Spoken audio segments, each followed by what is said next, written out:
Yo, what is up, everybody? Welcome to the live stream. I see people in the chat already, so if you can hear me loud and clear, please let me know. It'd be much appreciated. I am so pumped for this live stream tonight, guys. We have Ed and Ben on tonight.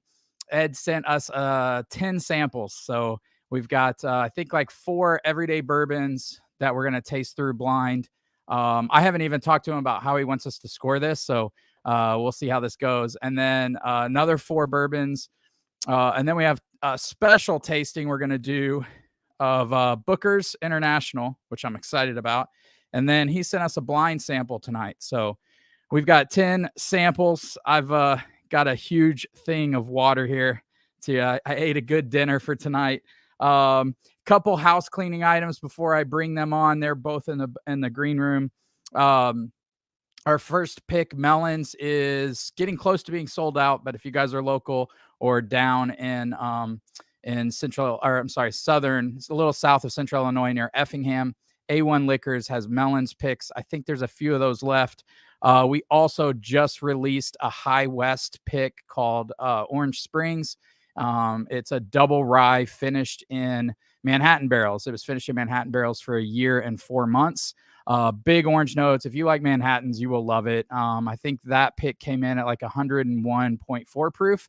So pretty easy to drink. I think it's going to be fantastic in spring and summer to sip on those. It'll be really, really good. I'm going to get to all the chats as well. Also tonight, before I bring these guys on, let me show you guys a picture. We are giving away a pretty epic tasting today.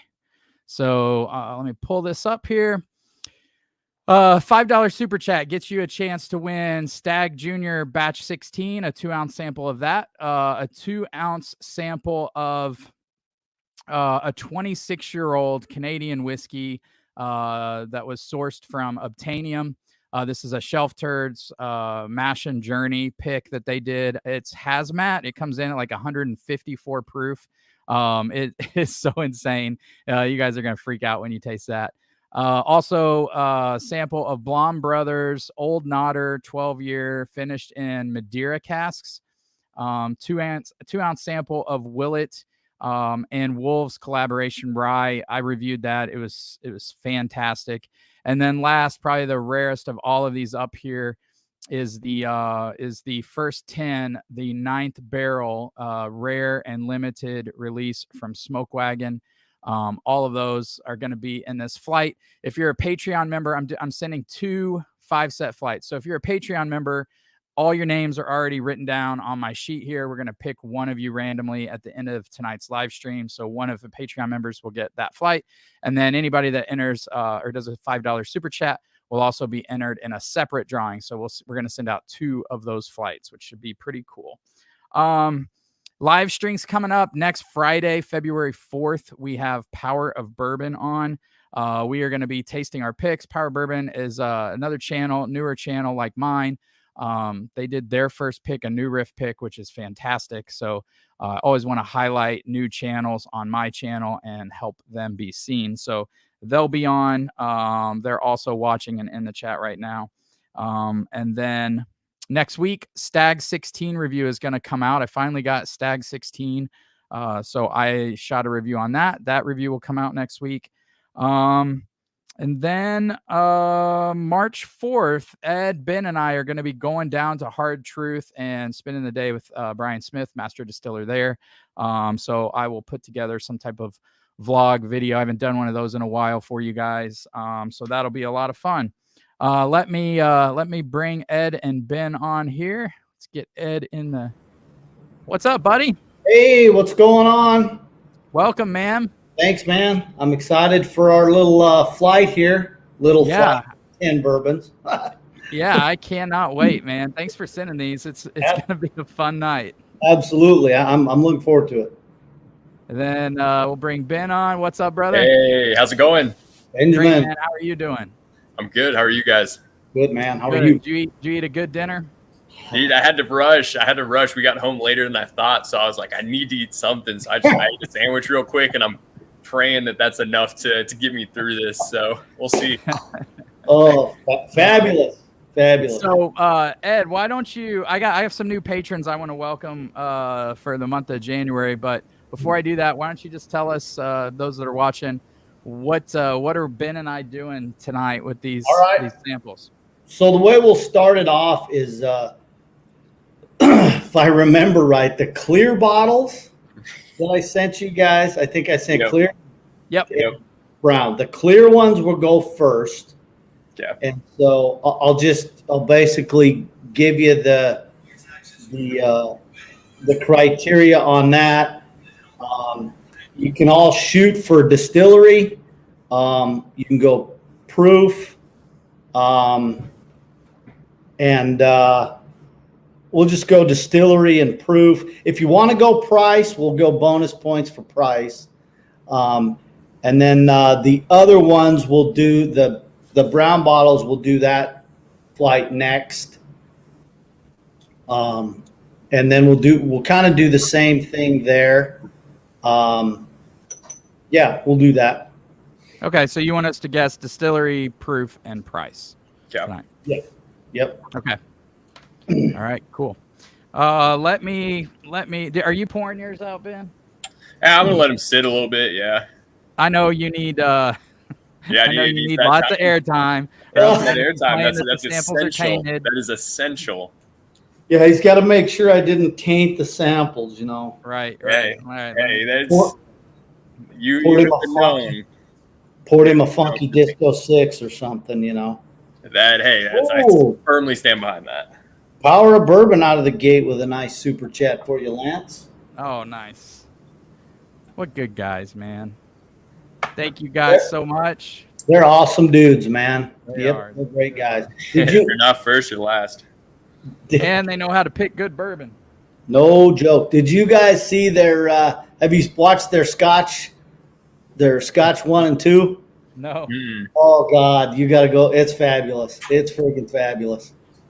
But Chuck, I'm right there with you, man. I'm right there with you on that peated stuff. So. All right, let's see here. Let me go ahead and welcome our January Patreons. We had Jorge Escobar, David Cahoe, who also runs Prescription Bourbon. So if you haven't checked out his channel, go do so. Adam Skeperick, and I'm sorry if I'm butchering your names, guys. Carlos Cortez, Ray Warren, Ross Searlock, Chad Hinton, Constantine, and Paul Reed. Welcome, all of you guys. Thanks so much for supporting the channel. You guys allow me to look better on camera than Ed and Ben and get all this fancy lighting stuff and microphone and all that kind of stuff. So right. Yeah, you do way better than we do. So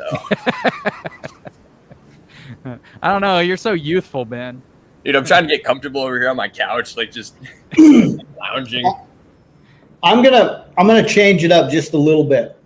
Here we go. Yeah, like we just went through the rules, and now he's like, well, actually, the only thing I'm gonna change is the first flight. I'm just gonna let everybody know we won't do price, but I'll just let you know that every bourbon is under $50. Okay. All right. So that makes it easy on the price. Your pick your favorite, or go distillery, proof, and favorite. Distillery, proof, favorite. Okay, I'm taking notes. I'm gonna read through some of these people that have hopped on. Distillery, proof. Doc Deal Whiskey Noob here, enjoying the info your channel puts out. Awesome, man. Well, welcome. It's an expensive hobby to go down. So no joke. Yeah, you're not kidding. Bourbon Basement, patiently waiting for this tornado to blow a sample flight my way, I think is what they meant. Yeah, man, I can't wait to share this with whoever gets it. You guys are going to love it. Oh, man. Power of Bourbon. That's a hell of a comment. Greetings from Belgium. What's up, man? Wow, that's harsh, Ben. Dude, you saw that comment? I was sure we were trying to get comfortable, and he's roasting me. I'm working my way down there. Like a ticking time bomb. I'd love a 26-year-old Canadian. that was funny. I saw that one earlier. That was hilarious. John Matthews, first time on your live feed. Welcome, man. Welcome, John. Happy Friday. Cheers. Monkey shoulder in the glass tonight. Oh. All right. That's one I personally, a lot of people love that. I do not like that scotch. I think at it's all. fine. I think it's okay. I'm like, there's Smells so many good. other better ones. It tastes like a bag of feet to me. It's just not good. Yeah. I heard people Funky. talk it up so much, and then I went and grabbed a bottle of it, and I was just like, that's not great. Yeah, what I mean, hey, it's if you love it, you love it. Right. It's got a cult following. It's kind of like the equivalent of like Old Granddad, like Old Granddad 114. It's kind of the same thing. See, people either love it or hate it. We might just have to leave that up. Whole stream, just put that there. Oh, that's fabulous. All right, we'll hop in there. All right, we're in the bar, man. We're in the bar now. There All we right, go. let's see here. Oh, the first one smells good. It's got like an interesting. I'm trying to think of what that is. Like on the back end, it's almost like a sour. Smells very, very honey and a little nutty. Do you get that kind of like sour? I don't know if it's like a sour woody, like sour oak. Yeah, I know exactly what you mean.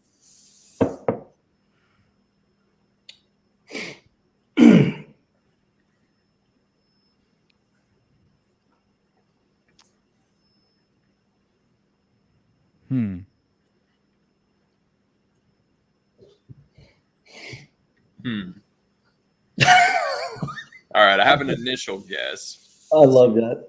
Both y'all. Yeah, it's interesting. It's like, Are we doing these? Are we doing these one at a time, or are we waiting till the end? All four, and then we'll do it at the end. okay. All right. I'm not shocked you sent this one to us, Ed. Which one? Number 2? I'm on number 1.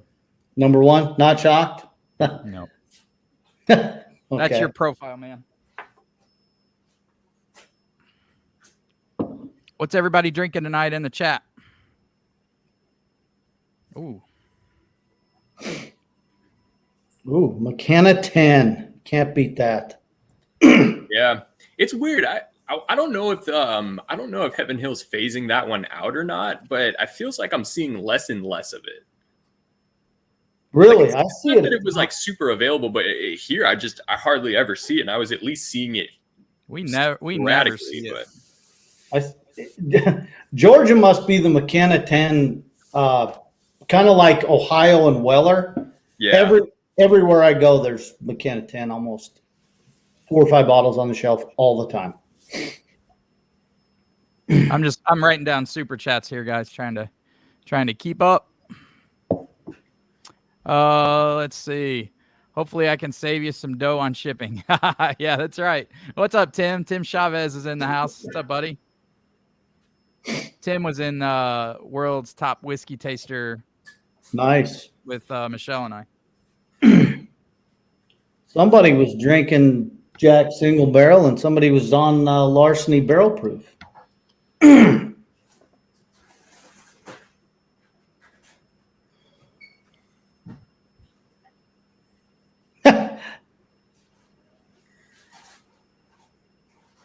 Oh, everybody's flying in with what they're drinking tonight. Somebody's drinking Discovery 6.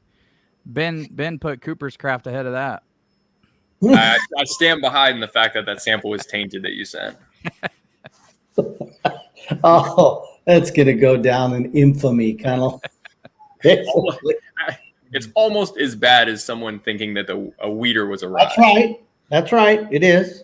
Almost Agreed. as bad. Agree. Nothing's that bad. That's me. The only thing that would make it worse is being the only person out of 20 people that said that. No, Mike said it. Inside of a rick house. Mike said it, but he didn't admit it. Oh, that's right. He did. Yeah, he did. You're pretty bold about it, though. I just threw it out there. Whoa. 3 smells floral. You're already on 3. Goodness. Wow, 3 smells amazing. Yeah, 3's good. 3's got a fabulous nose. Agreed. I get three. Three smells like bubble gum to me. Damn, what is that? I feel like I've had that before. You said 3 has a fabulous nose? Yeah. Unless your sample was tainted again. Yeah. That's gonna be my fallback for everything. Yeah. Oh, was that the one I forgot to clean out the Dawn out of the bottle? Sorry, man. Yeah. Yeah, there was, remember that, man, Lance, you had, it was Jack Daniel's barrel proof rye, and you said it was like a scotch. Or What? something. Remember that it was a tainted sample that you had got. Oh, yeah. No, I didn't say it was like a scotch, did I? You said it was something, or ultra aged, I think is what you said. That's It was what it ultra was. aged. Yeah.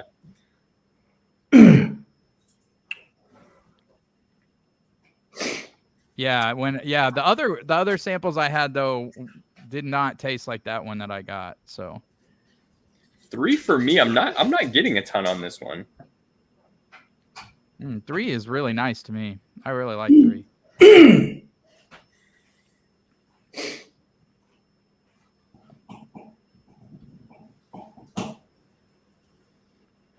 3 almost tastes weeded to me.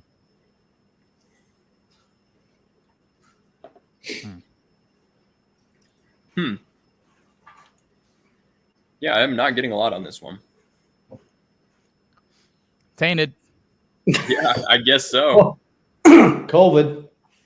We got Jack Daniel's 10, Larceny C921. Nice. Dude, Sean came in here with King of Kentucky. Oh my Lord. Yeah, I saw that. I was like, what? Oh, Mike Booth's in the house. He's drinking Wow, water. He's almost off water. Hurry up, Almost. Mike. 3 smells like a box of Crayola crayons. What? Grab it and think about some crayons. I am, and all I keep getting is Big League Chew. I love it. I get this I don't know. I get this waxy crayon note.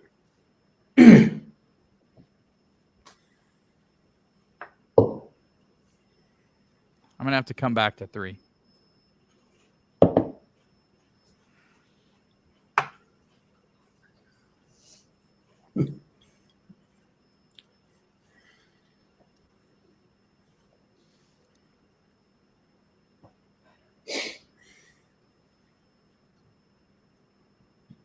This one, number 4, I get some nuttiness for sure. Oh yeah, it's got lots of nuttiness on number 4. Number 3, though, I feel like we may have had that one on a stream. It's that crayon note, because I've gotten that before when we did a flight. And Are you saying crane or crayon? Crayon. I thought he was calling it the crown, like people used to say. Crayons. No, they're not the crayons. The crane. Crayons. Is that like a whooping crane or a sandhill crane? Which crane? Or Marty crane, you know. Ken of 10 hits Central Illinois every other month. Man, Tim, you must have a better line on it than me. I never see it, man. What price are y'all paying for it? Because it's like it's every time I've seen it, it's been like 35 here. It's how much? Like 35.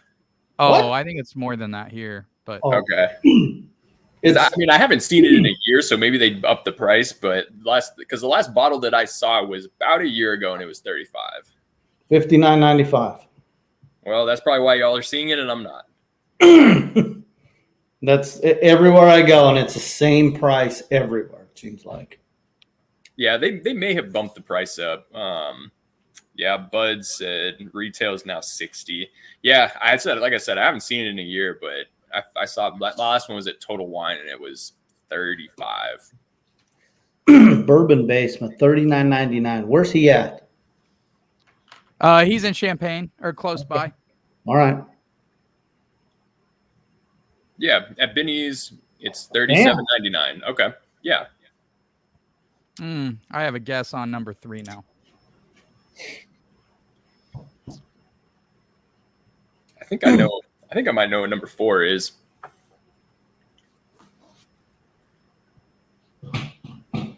Which one's your favorite so far, Lance? I like 3 the best so far. 2 and 3 are really good. 1 and 4 are a little too nutty for me. Yeah, it's peanut bomb. For Number 4 is just straight peanut shells, man. All right, let's go back to that crayon. Let's get the clowns out. Yeah, this sucker takes me right back to elementary school. I don't know if y'all remember what that was like, but yeah, we had single classroom. Ed was drawing with sticks. They Pretty didn't have much. crayons. Yeah, we had a bowl of ashes, and we put our little stick in there, and that's what we wrote with. Yeah, you were drawing on scrolls. Yep, that's right. Power Bourbon says $40 at the Kroger, and he sees it twice a month. Yeah, so retail's not 60. I knew it wasn't crazy. I knew retail wasn't 60, but Georgia is a whatever they want to price it state, pretty much. It does seem, it seems like Georgia has some pretty rough prices. I've been there a couple times, and it seems like stuff is just priced real high. And it's really weird because, like, as I drive in and out to work on the far southern end of town, the prices are a lot cheaper, and then as you get into town, they go way up, and it's crazy. I'm just like, yeah. So Texas has pretty good prices on stuff. Like Old Granddad, like I've heard people saying it's $30 where they're at. It's $20 here. $20? $20. Yep. Wow. It's I would stock up on it more, but I just don't drink it a ton. Like I have to really be in the mood for it. Yeah, 30. What is it here? 32. Right around 32, I guess.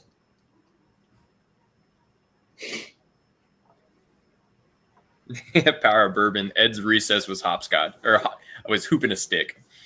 Almost. Man. All right. Well, shoot.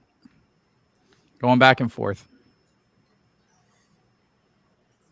Dang, going back to one feels like super citrusy. Yeah, that's exactly. I actually changed my answer on 1 because I'm actually about to, because I thought I had a good idea of what it was, and now I did too until I had 4, and I was like, oh well, 1's nothing compared on the nutty scale to 4. There is still some nuttiness there though. Oh yeah, but nothing compared to 4. I think I know what this is. I say that and then I look stupid, but that's how it goes. I don't know. There is quite a bit of nuttiness on 1. Mm-hmm.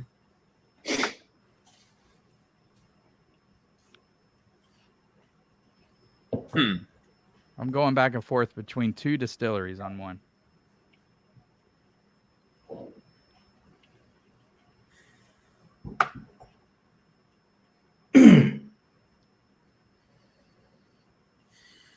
Goodness. I was feeling good about some of these, and then just after going through them, now it's just I'm all over the place. We get bonus points for bottle guesses. Mm-hmm. You said yes or no? Sure. All right. Well, now that we're just making up rules as we go, I mean, that's real fun, Ed.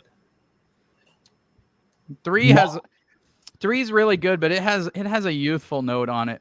You can taste a little grain on 3. Yeah, almost like a box of crayons, right? Yeah. Some would equate that to youth.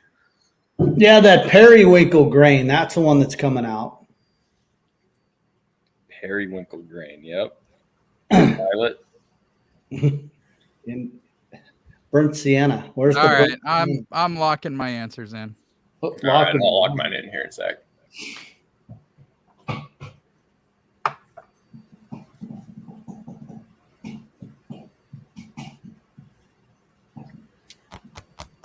Shoot. I don't have a guess for number 3.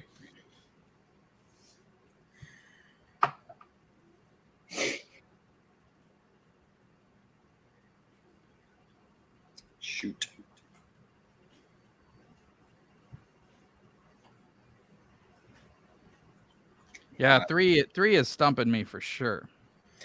The proofs are also similar too. At least to Yeah, me. they're really close.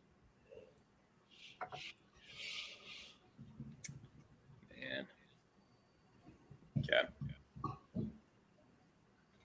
Mm.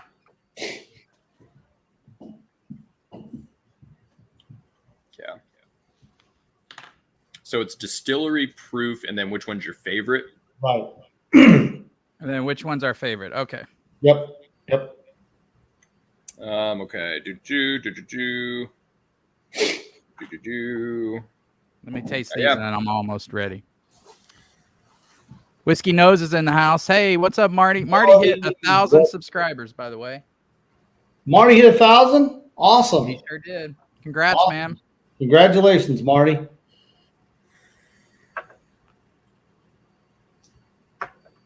All right. I'll lock them in. I don't feel great about a couple of these, but Dang it. Now I went back to 2 and I tasted nuttiness, and that doesn't go with my guess at all. Ha. All right. I'm sticking with what I got. I don't know how we did here. Ready? Yeah. well, we should. Are we guessing first, or are you showing us? Nope. Guess first, then I'll show Okay. you. Okay. Sorry. The All right. way you said that led me to believe that you were gonna. Nope. Nope. Who's going first?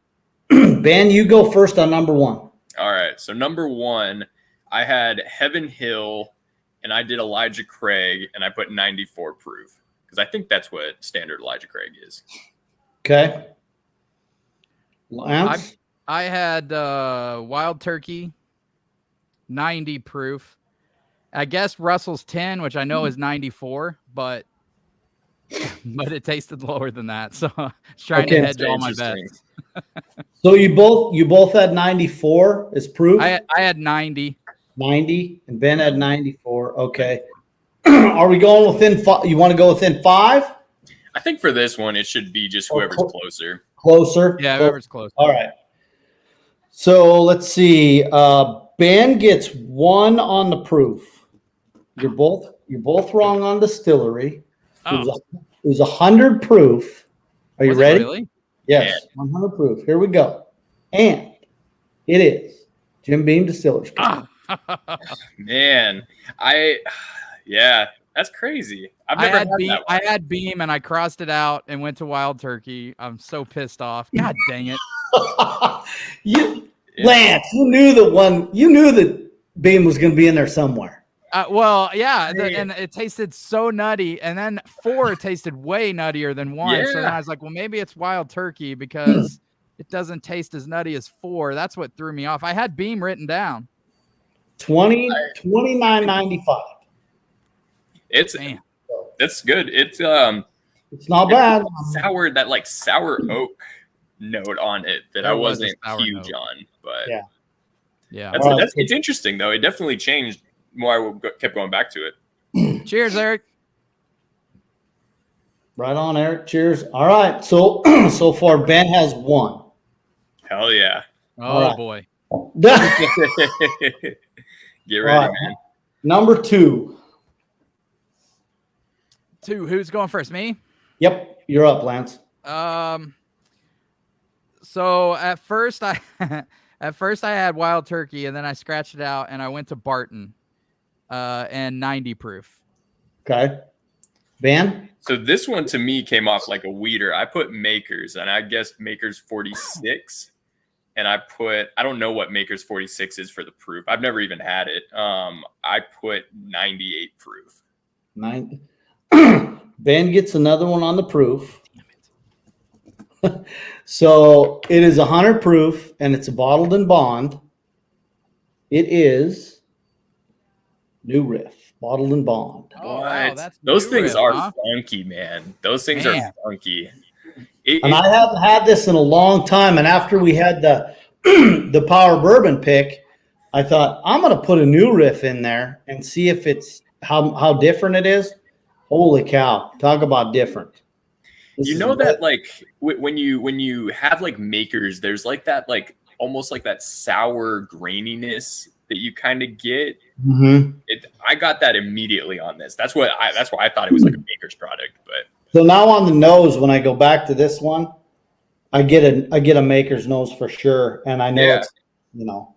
Like now that I know what it is, I don't really get it as much, but it's weird. Like when you don't know what something is, you just gravitate to a certain note and just stick to it. Number 2 was definitely my favorite of the bunch. Okay. Yeah, mine as well. So yeah, new riff bottled in bond. The one Yeah, thing good. that should have given this away is that Makers typically does not do well in flights because it's so Right. different. This one Right. did well, and I should have gone like, can't be a Makers. $39.95. Okay. Is what I paid for, That's a good- paid for that bottle in That's a good Indiana. So cool. All right. Ben, you're up. Number 3. All right, number 3. I didn't know what on this one, to be honest. I put Starlight, and yeah, I put Starlight. I don't even know what bottle I would have put for that, but I put like 96 proof, Okay. which feels wrong, but it's like there's only so many proof points between 90 and 100. So Right. So I wasn't sure about this either. It's definitely fruity and has a little bit more youthful notes to it. Okay. So Starlight, at least the bourbon comes off a little more crafty to me than what this came off. So I was kind of thinking the same as Ben, and I went with they're not, I don't know, they're not craft distillery anymore, but I went with Wilderness Trail. I can't remember the prices on Wilderness Trail, and I put 98 proof. But I'm not really sure. yeah, that's right. Starlight. I don't know if they have any. Do they have anything under $50? Chattanooga. I was thinking about guessing Chattanooga, but Chattanooga, that stuff I've had is not anything like this. Watch it be Chattanooga, but No, it's not. they've got some experimental stuff. See, It's not. No, their experimental stuff is all over 110. It's 110, 120. It's real high. this came off a little floral to me, though. Yeah. So what did we have on proof guesses? I had put 98. 96. And you had what? Who? Lance? 98. Ben got you by 1 point. There we go. On proof. So it is 2 points. I'm sorry. It's 90 proof. And it is Lost Monarch. Oh, interesting. Redwood. What in the world? Wow. That is. I've had Lost Monarch just recently. I killed a bottle of it. Yeah. Yeah, I have too. Anything like that? No, I get different stuff on it every time I pour it. Yeah. It's all over the map. Sometimes it's floral. Like tonight, it's all bubble gummy, and that's where I could see it being Wilderness Trail, Lance. Because every time I drink Wilderness Trail, it smells like Big League Chew. Yeah. I always get more of the rye in it whenever I have it. It always, like, to me, is more rye forward. That thing, I had no idea. That was, yeah, it did not come off that way in this pipe. On that one, I think, if I remember, I paid 39, again, right around $40. So, well, you're getting shut out, Whiskey Tornado. Come on, man. Dude, and I'm thankful I'm hitting these proofs because I'm not getting the bottles. Ben's never beat me. I know. And I'm getting shut out.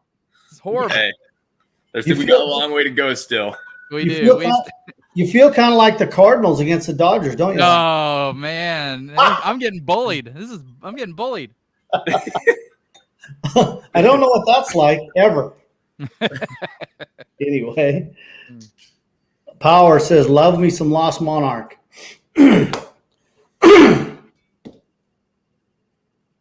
All right, number 4, you're up, Lance. All right, so this has that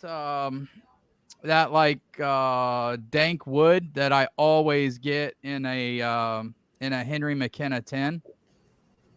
I don't think it's Henry McKenna 10. It doesn't taste as complex as that, obviously, but I think the distillery's Heaven Hill. And I'm gonna go with 100 proof. Okay. Lance So Ben? I kind of in the same vein. I thought it was Old Tub. I went with Beam and I did 100 proof. Oh, so okay. It is neither, and you tied on the like closest to on the proof. You both guessed 100. You're both the same amount away from the proof. That's some good analysis there, Ed. I mean, you know. All right. In case you didn't know, Lance. He's not just good looking, he's smart, folks. Neither one of you. I believe it is Barton, if I'm not mistaken. Maybe not. No, I'm not 100% sure. All I know is it is Yellowstone. Oh, that's why that nuttiness is there. And that's like what, 93 proof or something? 93. Yep. Yeah. Interesting. I've never had that one. Yeah. I mean, I don't know. I guess. Yeah. Ben, that's hilarious. You guessed Old Tub because I had Old Tub written down and I scratched it out. Did you really? That nuttiness was strong. Yeah. It's strong. Mm-hmm. I've only tasted something that nutty in Old Tub before. So, but then the second, and when I went back to it, I started getting that dank wood funk I get in some Heaven Hill stuff. So that's what made me get that. So what Yellowstone is that Barton? No, Yellowstone distills their own stuff, right? It's the owners from Jim Beam, so he's a Beam. It was right there by where we stayed at the meetup. Yeah, but right. I think they do their own distillate now, but I'm not sure about that bottle. That bottle is probably not. It's not recent. I've had it for a little bit. I have a Yellowstone A1 pick that's really good. I think you'd probably love that, Ed. I have a Crown Liquors pick that's pretty darn good too. Yeah. So after 3-0 round 1, 3-0, Benjamin. Oh yeah. How about that? Hell yeah, he says. That was interesting. That was we honestly did not do great. That was not a good showing. No, that was not a good showing. Frankly, that was embarrassing. You did fine. I did not do well. Well, yeah, the proof saved me on those. That's a $35 bottle. At least that's what I paid for it. So all those were basically, you can find every one of them on the shelf, pretty readily available, and all under $50. So, I don't drink that cheap shit anymore, though. We know that. I mean, you don't even drink shit you can buy. Yeah, when you're getting Rock Hill Farms at retail, you can afford to drink cheap stuff.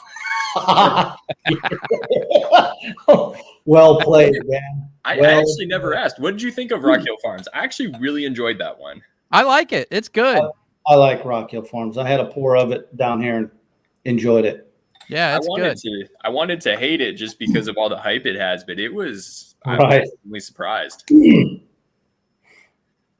All right, so hopefully we do better on these. Well, these are a hell of a lot darker. Yes, they are. That new riff was really good. I enjoyed the new riff. There you go. Yeah, I'm glad I picked new riff as my favorite out of all those. Yep. That's the only thing I did right. Yeah, the Jim Beam Distillers cut was not too bad for the price. Yeah, actually, that was better than I thought. Yeah. I've never really ventured into a lot of like Jim Beam's standard stuff. Yeah, Jeremy said that A1 Yellowstone pick is nice. Yeah, it's really good, man. Nice. Yeah. They did good picking that. It's 100 proof Yellowstone for me, you can never find. I don't know. I think it's better than Blanton's to me. Which one? I assume he's talking about Rock Hill Farms. Oh, yeah. Oh, for sure. It's not even close. No. It's got like Blanton's is very much like if you get a really good like Buffalo Trace pick, Jeremy Banks, it'll be even better than Blanton's in my opinion. But Rock Hill Farms, it's a higher proof. I think it's at 100 or something. But it's got a lot of like it's got a good finish, and I think that's the thing that you don't get a lot in standard Buffalo Trace stuff. Yeah, it's a lot more viscous to me than regular Blanton's. Rock Hill Farms was, from what I remember. We opened the bottle last weekend of the Blanton's that I got, and it's okay. I mean, it's fine. It's I had a Rock Hill Farms at a buddy's house. I don't know how old it was, but but it was really unique. I liked it a lot. Yeah. But the bottle I've got isn't as unique as the one I had at my buddy's house. Eric, by the way, he says, Chuck, turn him on a new riff. I have your Power of Bourbon bottle here. So if you want to stop by tomorrow, you can stop by and grab that, bud. I'll be here getting ready to watch the best team in college basketball play. Illinois. Are they still ranked? Yeah. Huh? Yeah, they just beat number 10 Michigan State without their two best players. Okay. Yep. It's such a weird, like, college. It's so weird right now just because like games are getting postponed and it's tough to follow right now. Like, unless you're like a diehard fan, it's tough to follow even football this year or this past year was tough to follow for college. Normally I follow it, but it just felt different. Yeah. Oh, by the way, guys, if you're tuning in late, here's what the $5 super chat's going for. That flight right there, 2 ounces of each. Our Patreon members will have one drawing, and then everybody else that has a $5 super chat will have the other drawing for those. So we'll do that at the end here. Which one of those would be your favorite, Lance, out of the 5? Out of the 5? Oh man. Well, probably. I mean, Stag Junior is so good. I love every batch of Stag Junior. But that Willet Wolves collaboration shocked me how good it was. I was really ready to be disappointed by that. That's a good blend. It's a good rye. I really like it. I mean, if price wasn't an issue and I was going to choose one to drink, I'd probably choose the Stag Junior. That 26-year-old hazmat pick is really, it's crazy because I haven't drank anything that high proof. Yeah. And it's not complex and there's not a long finish. It's just like a punch in the face of vanilla fair taffy. Really? And then your pores start sweating and then it's gone. So it's really interesting though. It's really cool. Those light whiskeys are interesting. Yeah, it's like it's like a firecracker. It lets you know like the proof's there, but then it doesn't have like a super long finish. But it's got some sweetness. The only thing I've ever drank that's that high proof came out of the hills of Tennessee somewhere. Yeah, it was a different color too. Yeah, it was, and it was. I mean, it was purple, tasted like grape Kool-Aid, but lit you up like a Christmas tree real quick. So, yeah, this is a proofy one. Yeah, we stepped things up a bit. I think I know which one this is just off the nose. You on one? Yep.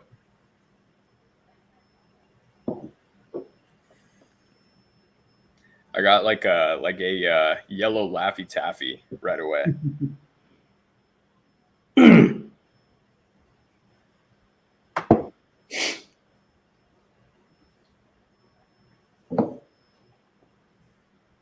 Crayon.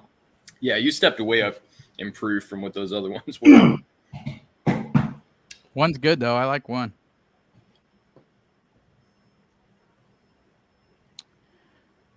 Eric's in for the super chat. Yeah, one's tasty.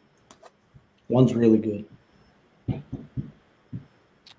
Old Man Bourbon, fun night, gents. Limestone Branch Distillery makes Yellowstone in partnership with Luxco. All right, cool. Thank you, old man. Luxco, yeah. That's Luxco, you get that nuttiness too. Yeah, exactly. Luxco is an interesting distillery for me. Like they're a good quality distillery. Wait, doesn't Heaven Hill distill for Luxco? I should get the point for that. MGP. Not now, not then, not when you got that bottle. Oh no, not then. No. I think Heaven Hill. They're distilling their own stuff now, though. Yeah, but Heaven Hill distilled all of Luxco's stuff. I should get a point for that. I don't know. I think they are doing their own stuff now, though. They are now, but how old's that bottle? Oh, it's 2. Yeah, that's okay. Then yeah. Heaven Hill made that. All I'm right. telling you. You know what? I'll give you one. No, don't I do guess that. For Oh, someone wait, to no, put my out, I pen mean, didn't I guess that's. My pen didn't work. Oh, it's still 3-0.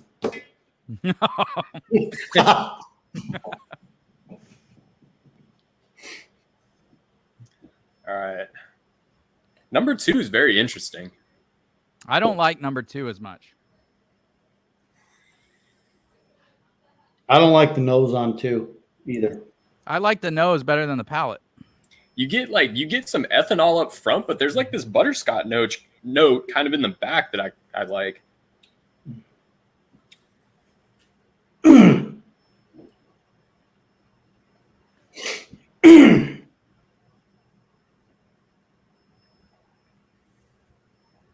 Huh.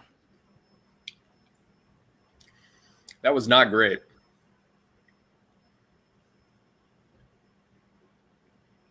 Not a fan of 2, Ben? Not a fan of 2. Okay. Got some sour feet. Yeah, it's bitter and sour, right? Yeah. Like it made me think of toenails. Like those dirty, nasty toenails that Ed hasn't clipped. Dipping your toes in this bourbon here, Ed? Yeah. In your sample, I did for sure. Curing those warts, your bunions. Wow. What's up, Uncle Buck? Yeah, dude, the flight lineup I'm sending out is crazy. What's crazy is that if you were to go get like samples of each of those at a bar, I mean that's easily over $100 worth of samples there. Yeah, what in the world would that Smoke Wagon Rare and Limited even be? You know, the number 9 barrel. Well, I think Probably $100 an ounce. Yeah. 80, $90 probably, maybe more, maybe $100 just for the smoke wagon. Yeah. Who's Paul P? He says Ed's a rock star. I don't know who Paul P is, but should I know? Bad that we're picking on you. Yeah, right. Man, what is this? Number 2 is weird, man. It's got a very sour, very like pronounced sour note, but bitter and sour sounds like my ex-wife. Oh, the Bourbon Basement, 50 an ounce in champagne. Oh, that's not terrible. That's actually not bad. I mean, because you think about it, it's like $50 an ounce. Yeah.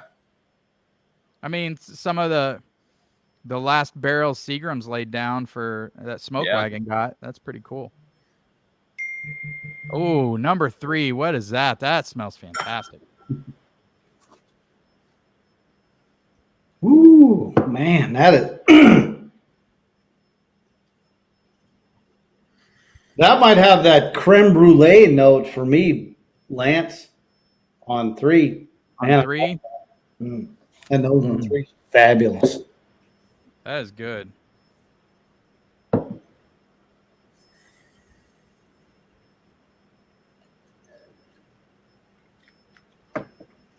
All right.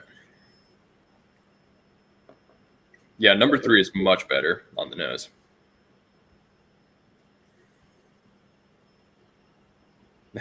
Thrifty Whiskey coming in with a comment, too rich for my blood. Thrifty Whiskey. Thrifty Whiskey. Just a fan. He's a generous, nice guy. He's all right. I don't know about the word nice. He is generous. He is. He is. Maybe if you would have said he's nice and old, that would have been fine. Yeah. Nice and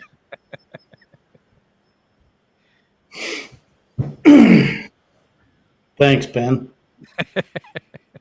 We're gonna have fun in March, aren't we? I'm excited. That'll be fabulous. I'll bring some brisket to smoke in one of their smokehouses. Yeah.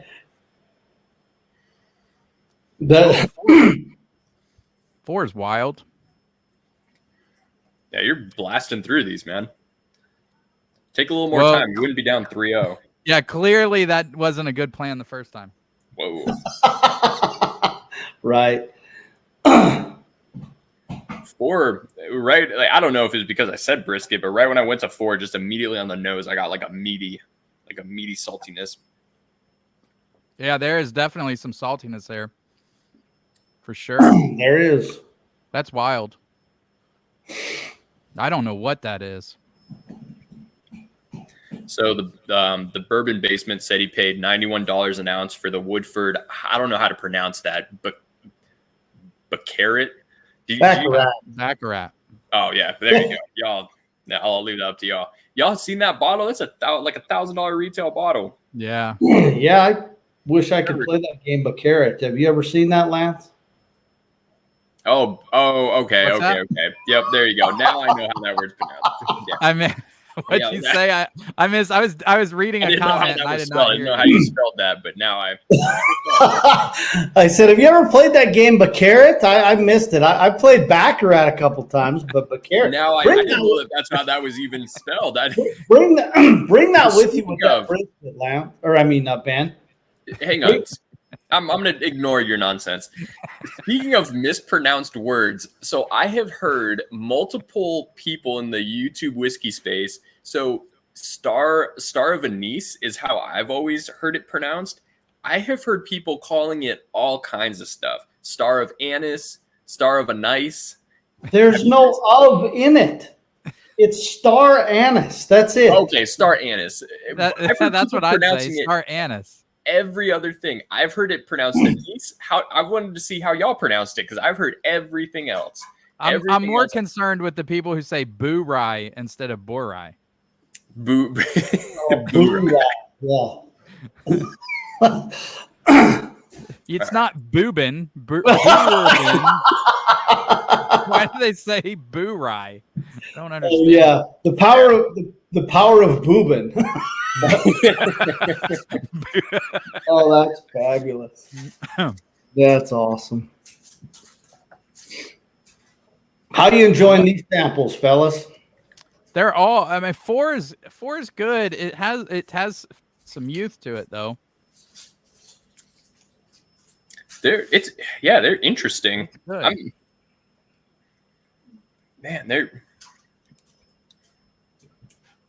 I'm definitely doing much worse on this one. I can feel it already. Man, I don't know what that is. Number 2 is still just very sour. Even number 3, I'm kind of getting a sourness too. You send us spoiled milk, Ed? No. Oh, sir. Goodness gracious.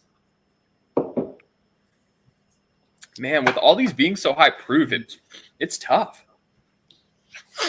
All right. I inspired Power Bourbon with FOMO. They entered Hard Truth in our best whiskey of the year. Nice. I'm excited to try that one. You talked it up so much. I mean, yeah. I haven't had anyone message me and say I'm a dumbass.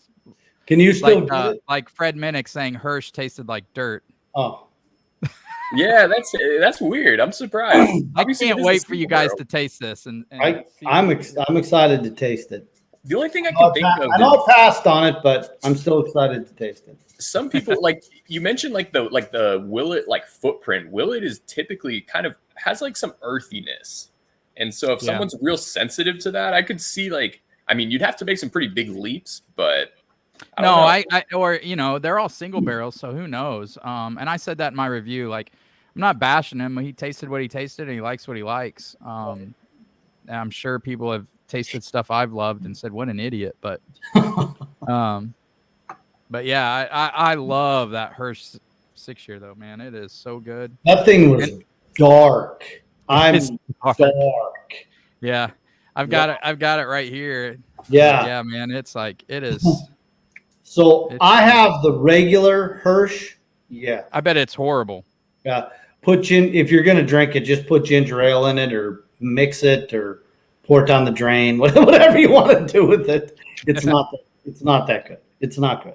No, not a fan. Sean Kane said that Hirsch is a top 5 bottle all time for him. And he's the one that said he was drinking King of Kentucky when he came in here. Wow. Yeah, so there you go, man. So I agree, Sean. It's that Hirsch is amazing, man. I got a backup bottle that I don't know. I'm gonna sample this one that I've got opened out because I just want everyone to taste it. But man, is it good. And there's even, I saw somebody sent me a pic. There is 139.5 proof barrel out there. Jeez Louise. I thought I had the highest one, but apparently there's another one higher. What do you have? 138, Lance? 136? Yeah, mine's 138.8. And the entry proof was like 126 or something. Yeah, it was like 62.3 or something like that you showed. Holy cow. Number 2 has gotten significantly better. Number 4. Oh, man. Maple syrup. Yeah, tons of maple syrup. It's pretty drying, man. Makes me think it's a little bit older. Dude, all these are drying. These are all drying. Goodness gracious, Edward. I'm excited for you guys to see these. These are good ones. Yeah, Bourbon Basement said he doesn't know about the Hirsch. Definitely has a funk at the end that was off-putting. Yeah, Tim. So like I said in my review, there's definitely a very strong like floral note. I could see how it would turn some people off. But again, I would love for you, Tim. I'll just send you a sample of the 138 if you haven't had it. I don't know if that's what the one you tasted that you're saying has that funk, but if not, let me know. I'll send you a sample of this one. I'd love to get your opinion, but I absolutely am in love with it, mainly just because it's so unique. It's just different. That's what I got on that purple top we had at the meetup. Very, very floral to me. That thing was so good. It was good. I'm good. Ben, that's why I know you're gonna lose your shit over this bottle. It was like a 16-year purple top. I mean, it was good. One thing that I wish was Brett's bottle of that the pre-Fire Heaven Hill.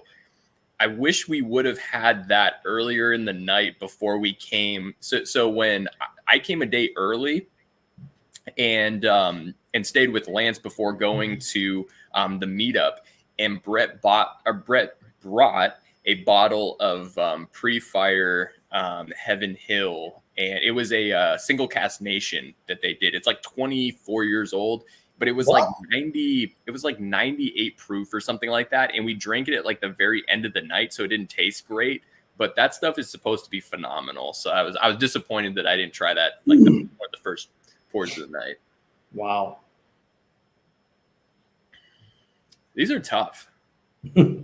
Really tough.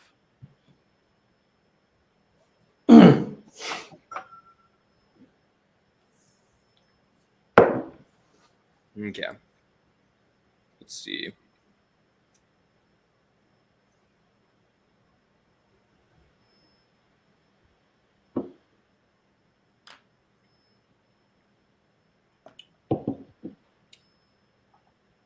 Man, 4 is like really. Oh my goodness, this is like a smoked salami. 3 is my favorite. Dude, this thing got super salty. What? Number 4 got so salty. Why are you shocked, Lance? Well, I don't want to give away my answers, but. Jeez Louise. This thing just got like, it's like a briny. Like if this didn't, this would almost make me think of like a peated scotch without the peat on the nose.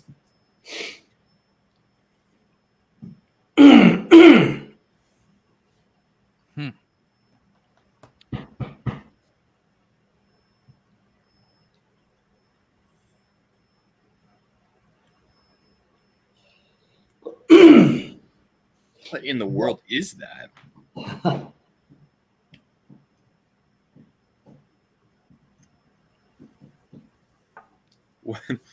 Yeah, what's the proof on that? The Balboa rye. Is there a barrel strength version of that? Nope, there's no rye in this. Dude, I'm kind of getting almost like a Band-Aid note. In number 3 or 4? 4. Like this is like a Scotch. No, it's not. I know it's not, but it has like similar. Like I don't think I've gotten these kind of notes in a normal bourbon.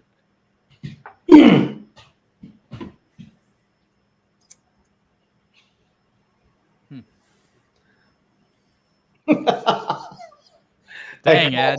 Every time you do that, Lance, it just makes me laugh. It's like, Jesus. That is funky. Let me see if I missed anything.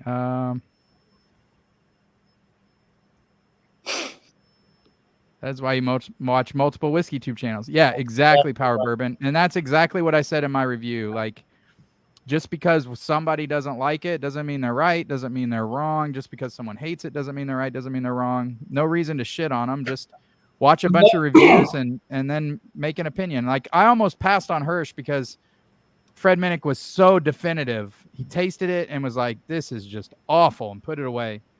Unless And then I saw one of the guys that I know, Tony Wilson in Rusty Water Society, posted that he loved it. So I sent Narava a message. I was like, hey, is this good? And Narava was like, dude, this is fire. So I went to Bourbon Dock and had 2 different samples from 2 different barrels. And I was like, I don't know what Fred was tasting, but for my palate, it's fantastic. So it's just crazy when you got 2 people on completely different ends of the spectrum. Right. Like he was, I mean, over the moon on that Lee Sinclair 4-grain from Spirits of French Lick. And then I sent you guys the sample and we were all the same. We're like, dude, this is like licking a freaking alfalfa. Yeah. Super youthful, very, very hay oat forward. With that one, it had a vanilla note that I liked. I still remember it like to this day. And I think one thing that Fred Minnick does that I've noticed is with promising and up and coming distilleries, he is very, very favorable to them. But I think he's an expert. I'm not. I think he also can see a little bit about where they're going and feels good about the base of where it's at. I don't know. That's the only thing I can think of because I think that distillery does have a lot of promise. That guy that's the master distiller there, he's a witch, man. That guy's super smart. And the Matty Gladden, the one that's the barrel strength, is supposed to be even better. You can find that all over the place in Indiana. Maybe we'll pick up a bottle when you guys are up there. We'll check it out. So, man, number 4 is getting much better to me. Very vanilla forward. See, I think the nose on 4 smells straight up like basically toasted waffles with maple syrup. Number 4? Yes. Yeah. Yes. God, that's fabulous. Hey, maybe you should wash your Glens. I haven't used this Glen yet. Is that our frosted one? It is. It sure is. Yeah, my camera. Well, that's why it's all funky because you brought it out of the box. You still got to wash it. Yeah, dude, those came out nice, didn't they? They did. Yeah, he did a great job. Never had a frosted Glen before, and I actually wet the side of it. And I thought the stuff was coming off. That was what the hell? I was like, are these not dishwasher safe? No, that was hilarious. That was one of the funniest freaking. Oh God, that cracked me up. I was like, what is going on here? By the way, they're available at whiskeytornado.com. Yeah. I do not earn any. I don't make any money off those guys. So dude, I ordered these and I love them. They're really those turned out good too, man. Yeah, they all turned out good.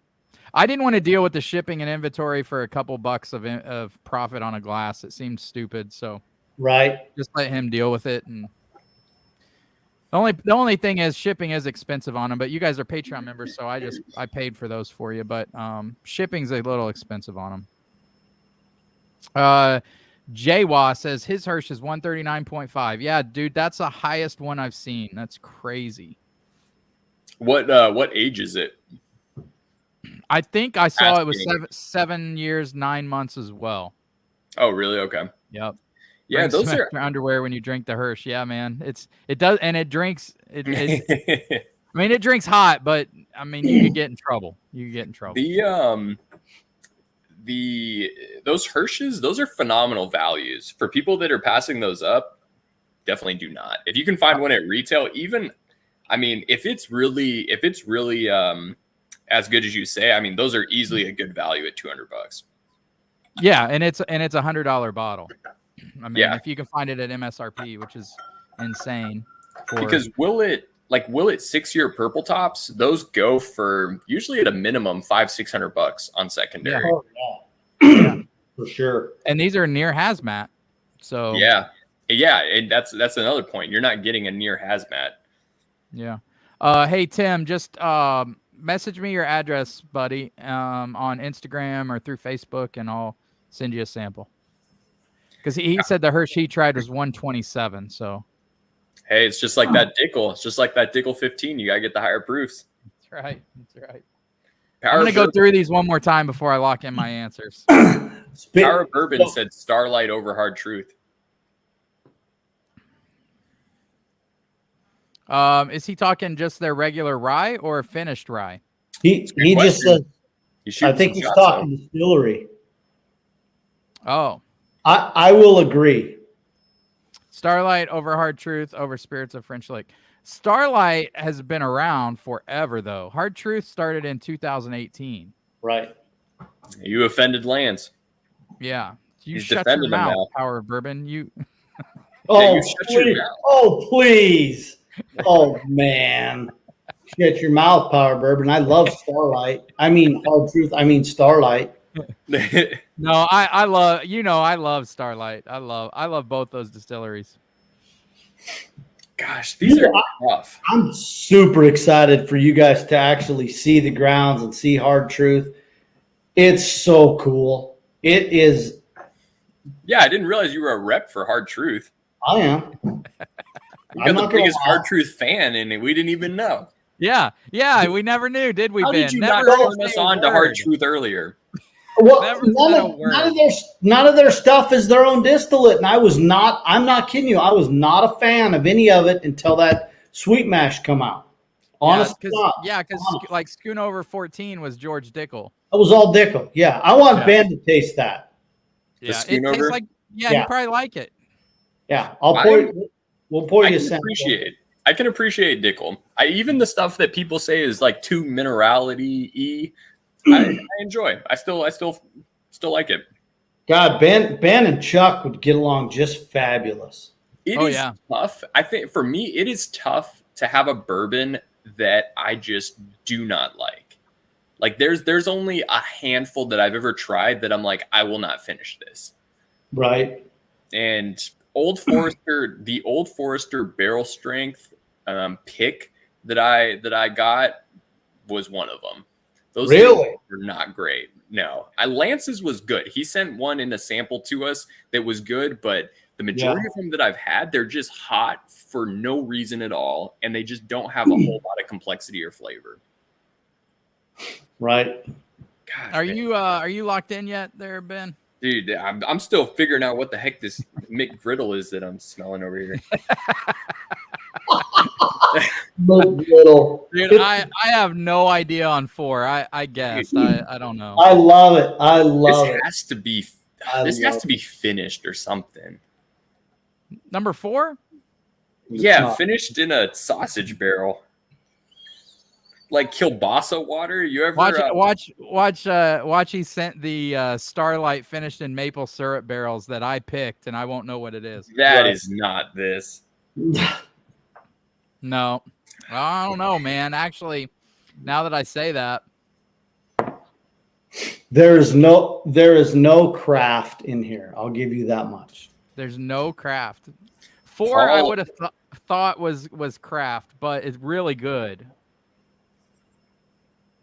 I'm not surprised at all, Lance, that you have come around on it, because at first you didn't like it, but now you said it's good. Yeah, and it's really good. I'm not surprised. Which one?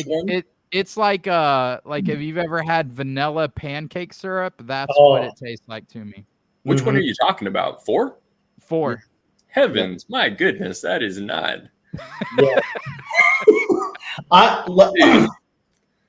with you. It is seriously like it's vanilla French toast and vanilla pancake. Yes. Did you mix up our samples?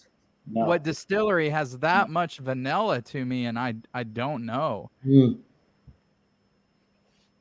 Man. Well, that is way better than when I first bought that bottle and opened it. I was not a fan. I was probably where Ben's at with number 4 when I first opened it. Yeah, it's definitely a little youthful. But boy, it's sweet. I mean, yeah. Bourbon Basement thinks it might be Woodford Double Oak. I don't think it's Woodford Double Oak. There is nope. Absolute. Yeah, there is absolutely no way. That thing is, when I tell you that thing is salty, that thing is, if I was to be on the Titanic and sailing through the seas and the salt water was to hit the side of the boat and it was to calcify and I was to take that salt and eat it, that is exactly what that thing is. You're so stupid. Oh man. That thing is exactly. Hey, have you ever Doc, this is 1000% not Angel's Envy rye. No. Angel's Envy rye is straight up like pancake syrup. Well, the way you guys are explaining it, you make it sound that way. Yeah, well, yeah, I could see that. Like the way that we're explaining it, you could think that, but it's not that strong and it's not that sweet as Angel's Envy rye. I will retire from bourbon if that thing is Angel's Envy rye. It is not Angel's Envy rye. Not even proof too. That's the thing we're not talking about. Is the proof on it's high. The proof on it is pretty high. It's a single barrel. I feel like it's a craft single barrel or something. It's a craft macaroni and cheese. I think it's something. All right, lock them in. All right. They're definitely all bourbons. And I don't think any of these are ryes or anything. There's no ryes in any of this. It's all bourbon. Number two is stumping me. Except for the Bourbon rye that we had earlier. Yeah, the Bourbon. Oh shit, that was great. That's awesome. These are all very high proof, which makes it tough. Well, I almost think Ed screwed us and put the highest proof one first. Fucker. Yeah. Did I? But I don't think he did. So. Man. One is really good though. Whatever one is, I really like. Yeah, number 2 is throwing me for a loop. All right, give me 30 more seconds. I still don't have a guess on number 2.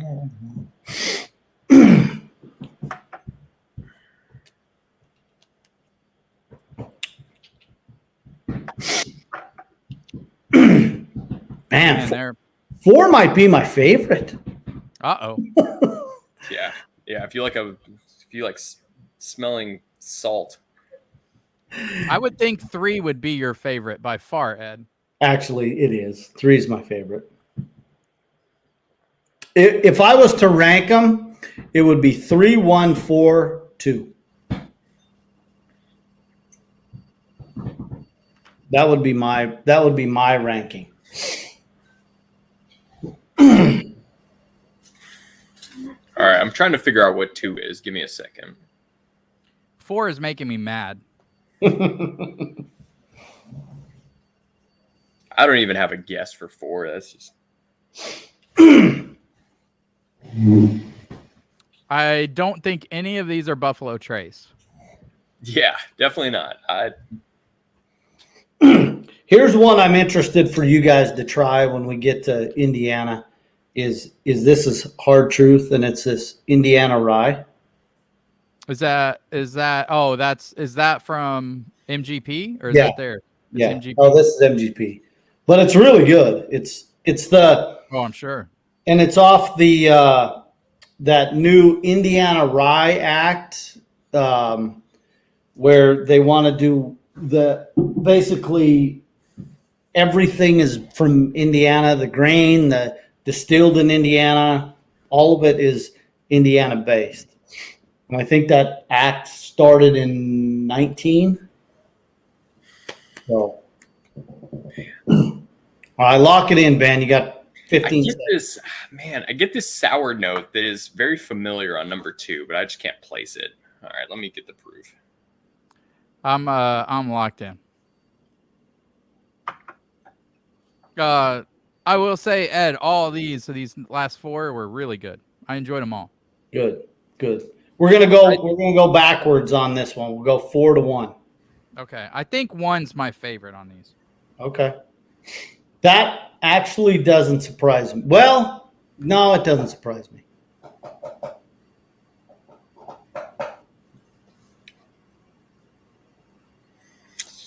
Man, this is golly, Ed. Come on, Ben. You're up 3-0. Let's go. All right, let's go. All right, I got it. All right. Super chat. While we're doing that, there's eight super chats. So you have a 1 in 8 chance. Super trance. Super chance. Super Set up baccarat or whatever you call it. Baccarat. It's the baccarat.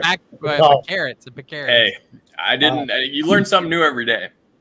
Exactly. I mean, learn something new from your elders, right? Yeah. Y'all were playing that game growing up. Okay. All right. Number 4, Lance. Number 4. Started off with proof. Well, so Ben thought this was the highest proof. Okay. And I didn't think so till my last sip, and then I got the strongest freaking hug ever. So I think I'm off on this. On the proof, I put 115, and then distillery, I put Wyoming. But I have no idea. Okay. Go, Ben. Geez, for me, this one immediately, so it changed a little bit, but immediately it screamed Jack Daniel's barrel proof. And I put 127. Okay. So Lance almost nailed the proof. Oh my gosh. Almost nailed it. 114. What? 114. That's crazy. Don't call it a comeback. Dude, yeah. You guys are gonna be blown away. I'm excited for this because this thing is sat on my shelves and I wasn't a fan, but you ready? Yep. It's a Remus store pick. Oh, wow. What? Remus store pick from Big Red Liquors. Dude, that makes sense why I was getting so much vanilla maple syrup. I got that maple syrup, but I also got a banana note in it. Maybe it was just good or what? That's good, dude. That's now that I know that's 1,000% MGP. It's really good MGP. That's better than I think the Justin's House of Bourbon pick. Yeah, that was crazy. So there you go, Remus store pick. That's low for those picks though. Like I have a pick of that, and that's 123. So that one is 114 is the pick. Is this well? Wow. That one felt high, very high proof. There you go. So Lance nailed he almost nailed the proof. Well, yes. Hey, there you go.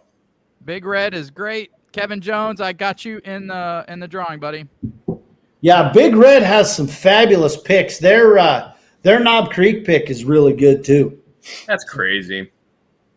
But now that you say it, it makes total sense. That tastes like MGP. The proof. That is not.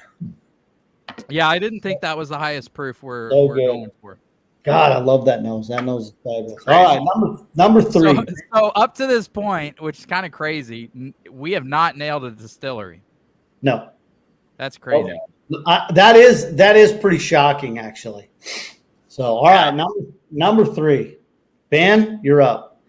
All right, so I don't feel good about this one. I'll just go with the bottle guess. I put Knob Creek, and I did 120 proof. Okay. God dang it, Lance. I say God dang it because I said 120 proof also, and And I want to change my answer to 119 or 121, but I won't do it. I put 120, and I put Beam. I thought it tasted like a Booker's. I thought it was the 2021-4. Okay, no Bookers, and again, you're both equally away on the proof. It is Thanks, Ed. one. You're welcome. 122.6. Oh, we were close though. Yeah, you were very close. It is Larceny Barrel Proof C921. Oh, wow. What's the proof on that? 122.6. So I put 125, but then I crossed it out. So I think 120 is technically closer. So Well, I had Heaven Hill, and I crossed it out, and I put Beam. Oh, I would dude, not you have killed guessed yourself that was twice. You That killed was- yourself 2 times. That is Beam- not bad though. What I will say is I've had previous larcenies and They're not good. but Yeah, that one wasn't bad. this is good. Yeah. Yeah. That was the best one I've had so far. Yeah. So I sent you, Lance. I sent you the 521, the other barrel proof larceny that I have, and I don't know. Did you? I don't know if you reviewed. Did you review it? I have probably 6 or 7 samples back there I haven't got to yet. And Okay. I think yours is in there. Okay, I was just In fact, curious. like, I'm going to have to email you guys and ask you. Well, I'll if you have any left here of this one, it'd be curious to see you do a side by side, or I'll send you another one if you want. Okay. But to do a side by side, that one to me is clearly better than the 521. Okay. Yeah, that was pretty good. I thought it was a Booker's. Yep. Nope. All right. So no more point. Nobody got points on that one. 2. Lance, you're up. All right. So this tasted lowest proof to me. Tasted pretty well rounded, but I got the same note I got on 4 on the cheaper samples, where I got that like kind of dank wood note. I got on 2. So again, I put Heaven Hill. I thought this was the lowest proof of all, and I put 110. 110. Okay, Ben. So I had Elijah Craig barrel proof, and I put 123. You had Elijah Craig barrel proof, Yep. and you had Heaven Hill, Lance. Yeah. Who do I give the point to?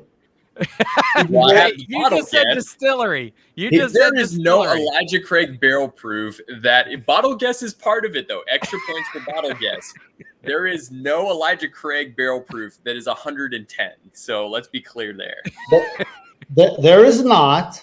Right. So it is Elijah Craig barrel proof. I knew it. That C921. yes. What's the proof on that? 120. Yeah. Yeah. It once there was, I don't know what You it get was. 2 points, Ben?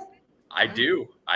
Well, technically, I mean, Lance technically gets a point. He gets a point. I do get a point. Yes, then I you should do. get 3 though, because the extra credit for the bottle guess. Yeah. So technically, I think it's 6-2. Yep. Yeah. As It it, is. It is. it had this certain note on it that you get It's- with Elijah Craig's. But it's got a funk. Out of all the barrel proofs in 21, that one has a funk to it that, yeah, I got it, TJ. I got it. no, it's 3 points. It's No, he 3 gets 3. He gets a bonus point for the bottle guess. He did. I led with Elijah Craig barrel proof. Yeah, he did. Nailed it. And Nailed it. I mean, we both said Heaven Hill, so that's a Yeah. wash. And then he got the Yep. proof as well. Right. It So- has this. There's like a very distinct, kind of almost slightly sour note that you get on Elijah Craig barrel proofs. So it's but So yeah, I don't think there's any way I can win. Even if I get bottle guess, proof, distillery, I'll lose by 1. Lose by yeah. one. I guessed craft for number 4. So if you Remember- get the bottle on that, No, we're on number 1. We're Well, going number backwards. one. We're going to. We went 4-1. Wait. Did you What? just say your number 3 for your number 2? Wait, what? You said we're going number 4? Oh, What? we're going backwards. You didn't hear that? I said it right at the start. Oh my gosh, are you serious?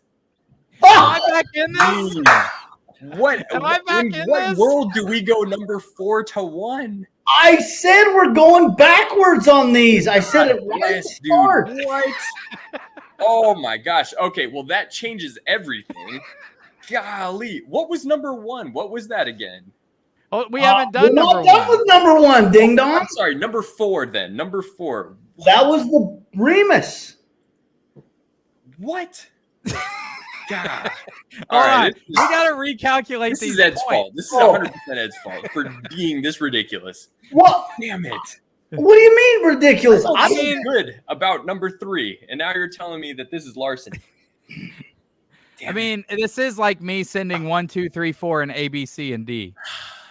I said we're going backwards this time. You did. I knew what we were doing. You probably did, and I missed it. That's on me. Yeah. That's on me. But it's also on you for thinking going 4-1 was respectable in this. Damn it. Ed. All right, let's recalculate these We points. do. then. We have to recalculate. That's because I'm all over the place now. So on number 4, I said 115. So I almost nailed the proof, and I said Yeah, Wyoming. you got that. I said 123 Yep. for that. Okay, Yep. so but then on number 3, I said 120. What And did you say on number? I said 123 as well. Oh well, then you would actually got a point on that. He got a point because it's 126, 122.6. So Yep. Ben gets the point. Okay. Jeez Louise. So And now, wait, we're wait, talking- so now it's 4-1. Yeah. Damn And then, it.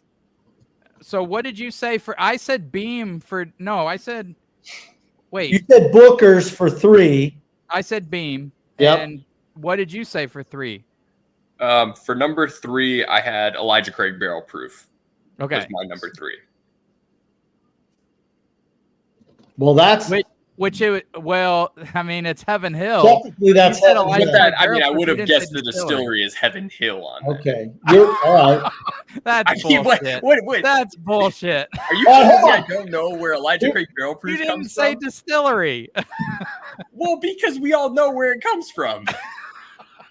That's For not. the For the love of God. This is the kid in the back of the room that doesn't hear what the teacher says. Yeah, And he's like, I was. no, wait a minute. But my 5 is your 1, and so it's right, and I get the points. I think we're still at 4-1. I mean, No, I feel like that. we're at 4-2 because you clearly got Heaven Hill Whoa, on whoa, number whoa, 3, whoa. Lance. No. That would have been Ben's point because he said Elijah Craig, but it was larceny.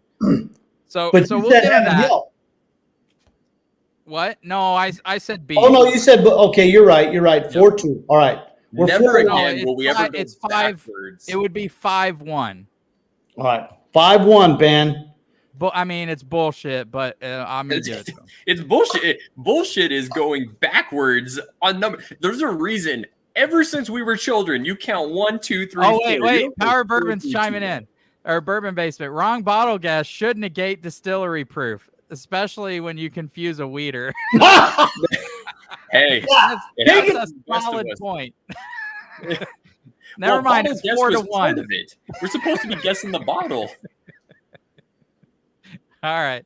What? I clearly said we're going to reverse it because I was so curious on 4 because you were so different. I'm like, let's start with 4. At this point, I just tune you out. Apparently. At Yes. this point, Ben, you've been tuning me out since we met. Yeah, Come on. I guess so. Goodness No. gracious, that was Are you talking? Go ahead. Yeah, So goodness. what do we got for 2? 2 is I said Elijah. Heaven Hill and 110. What'd you say Okay. for 2? So you got the distillery, Lance. Right. What did you say, Ben, for distillery on 2? Okay, so Beam, and I put Knob Creek, and I put 120. Okay, so Ben got the point on the proof. Okay. So really, we're at 6-2. Questionable whether it's 5-2. Goodness gracious. Going into the last bottle. Okay. John Payne says, just say last bottle. Last bottle is winner take all. I agree with that, Shane. I like that call. Hey. Well, I feel better about calling Jack Daniel's barrel proof instead of Remus. Goodness gracious. That makes a lot more sense. All right. I feel slightly better about myself now, but jeez. This is all you said. I right, we're on last bottle. All right. I appreciate you not listening to the freaking rules, but okay. Last bottle. Hit it. Go. Who is it? It's you. Nope, It's Lance. me? Lance. Okay, Yep. so I thought this was the hottest of all of them. I said 120 proof, and I thought it was Jack Daniel's single barrel proof. See, there we go. Goodness. I had, all right, never mind. I had Jack Daniel's barrel proof as well, and I had 127 proof. Oh, I should have went higher. Okay. Band one on the proof. It's 100. It's 125. That's goodness. So that was what I was saying. My first one was, and I was like, "This is a Remus pick." Goodness gracious. 125, and it is. Oh, it's a 1792 full proof. Store pick. I got that banana note, and Called immediately the liquor store down here, and it's a store pick. It's Dude, Ben, that's exactly what I got. I got banana and cherry, and I instantly went to Jack Daniel's and not to Barton. I even convinced myself that there was some pancake and breadiness, but when you guys kept coming out with Laffy Taffy, I'm like, oh, somebody's gonna nail the bottle. Somebody's gonna nail the bottle. Going back to it, there's a very distinct tobacco note that I get on 1792 full proof, and I get that cherry and tobacco note now that I go back to it. That's a really. AW says I've never seen Jack Daniel's single barrel below 126 proof. Lance. AW. So what I've learned on these is sometimes I don't want to hedge all my bets on my bottle guess, and so if the proof I feel is a little different, I will try to stick to that. Apparently, that was the wrong thing to do here. I almost went up to close to 130 proof because I thought it was a Jack Daniel's, but I was like, it doesn't taste that hot. I should have listened to my instinct there. Proof saved me. Proof saved me on these. That was the I didn't get the distilleries for nothing. But I was borderline gonna pour you guys the Jack Daniel's barrel proof one that I have, but I thought, nah, that banana note just gives it away. So when I poured this 1792, I'm like, ooh, this one has that candy, cherry, banana. This will throw them a little bit, but that Barton 1792 sometimes does. I got, like I said at the very beginning, I said yellow Laffy Taffy, that Laffy Taffy, and that was I said in the beginning that Ed fucked us on this and put the highest proof first, and he did. No, what was the deceiving part? I didn't know between 2 and 3. I figured one of them was Elijah Craig barrel proof. I didn't know which one though. They were very similar. And to Basement Bourbon, who called me out for saying a bourbon or saying a weeder was bourbon, you blind both of those. Yeah, no joke. Yeah. But that I knew Ed gave us the highest proof first. Yeah, he would do something like that. Honest to God, I didn't intend that. When I poured them in the samples and I sent them out, I just poured the way I poured them and laid them out. I didn't intend to do the highest, and then after I looked at it, I'm like, shit, that's the highest proof. Yeah, well, I tasted one and I was like, that's hot. I know that's pretty hot. And then I tasted 2 and I was like, that's not that hot. But I don't know if it's because number 1 was so hot that it's tasting lower to me. Right. Because what was the proof on 2? 120.6. Yeah, and I thought it was 110 because the first one was so hot. Number 4 was crazy. That was insane. That was unlike any other Remus. Oh shit! Pick that Vito, thanks, buddy. Thanks for the huge chat, man. That's crazy. That's awesome. But I got you down for the flight. Nonetheless, we're gonna pick those in a little bit, bud. We got 2 more samples to taste that Ed sent us, which I'm super excited about if I can taste anything, because the asshole blew my palate out. Why you gotta be an asshole? I felt my taste buds disintegrating as we were drinking. Oh, please, for the love of God. Who's the one with hazmat over there, for crying out loud? Challenge accepted, Lance. Let's make it happen. Hey, Tim, let's seriously set up a time for you to come on the channel. And Tim has a great palate. He kicked my ass in the World's Top Whiskey Taster contest. For sure. He's got a really good palate. It will be fun to do a blind with him. So, yeah, Tim, anytime you want, buddy. Let's set it up for real. We'll message each other, get a date on the books, and then get you on the channel and get some people headed your way, bud. What would be fun to do, Lance, is do a live with Power and do a big time flight with like Power Bourbon, and that would be cool. That would be fun. Get some of our us versus them. It's 3-on-3. Oh, there you go. That'd be fun. Oh wait, I'm top Patreon on both. Where do I lay? Yeah, you lay over What do you here. do? Where's your loyalties lie? No, you don't have to pick. I did drive to Champaign with 237 subscribers. That is true. When we were a very small channel, you were here. Yep. So, do you guys want to? Power Bourbon says we pick Ed. Only if the flight includes everything peanut flavored. Lies. No, don't know what you're talking about at all. So Ed, what do you want us to do next, bud? The Booker's International or the blind, the one we have no idea what it is? Let's save the Bookers for last. All right. So let's do that.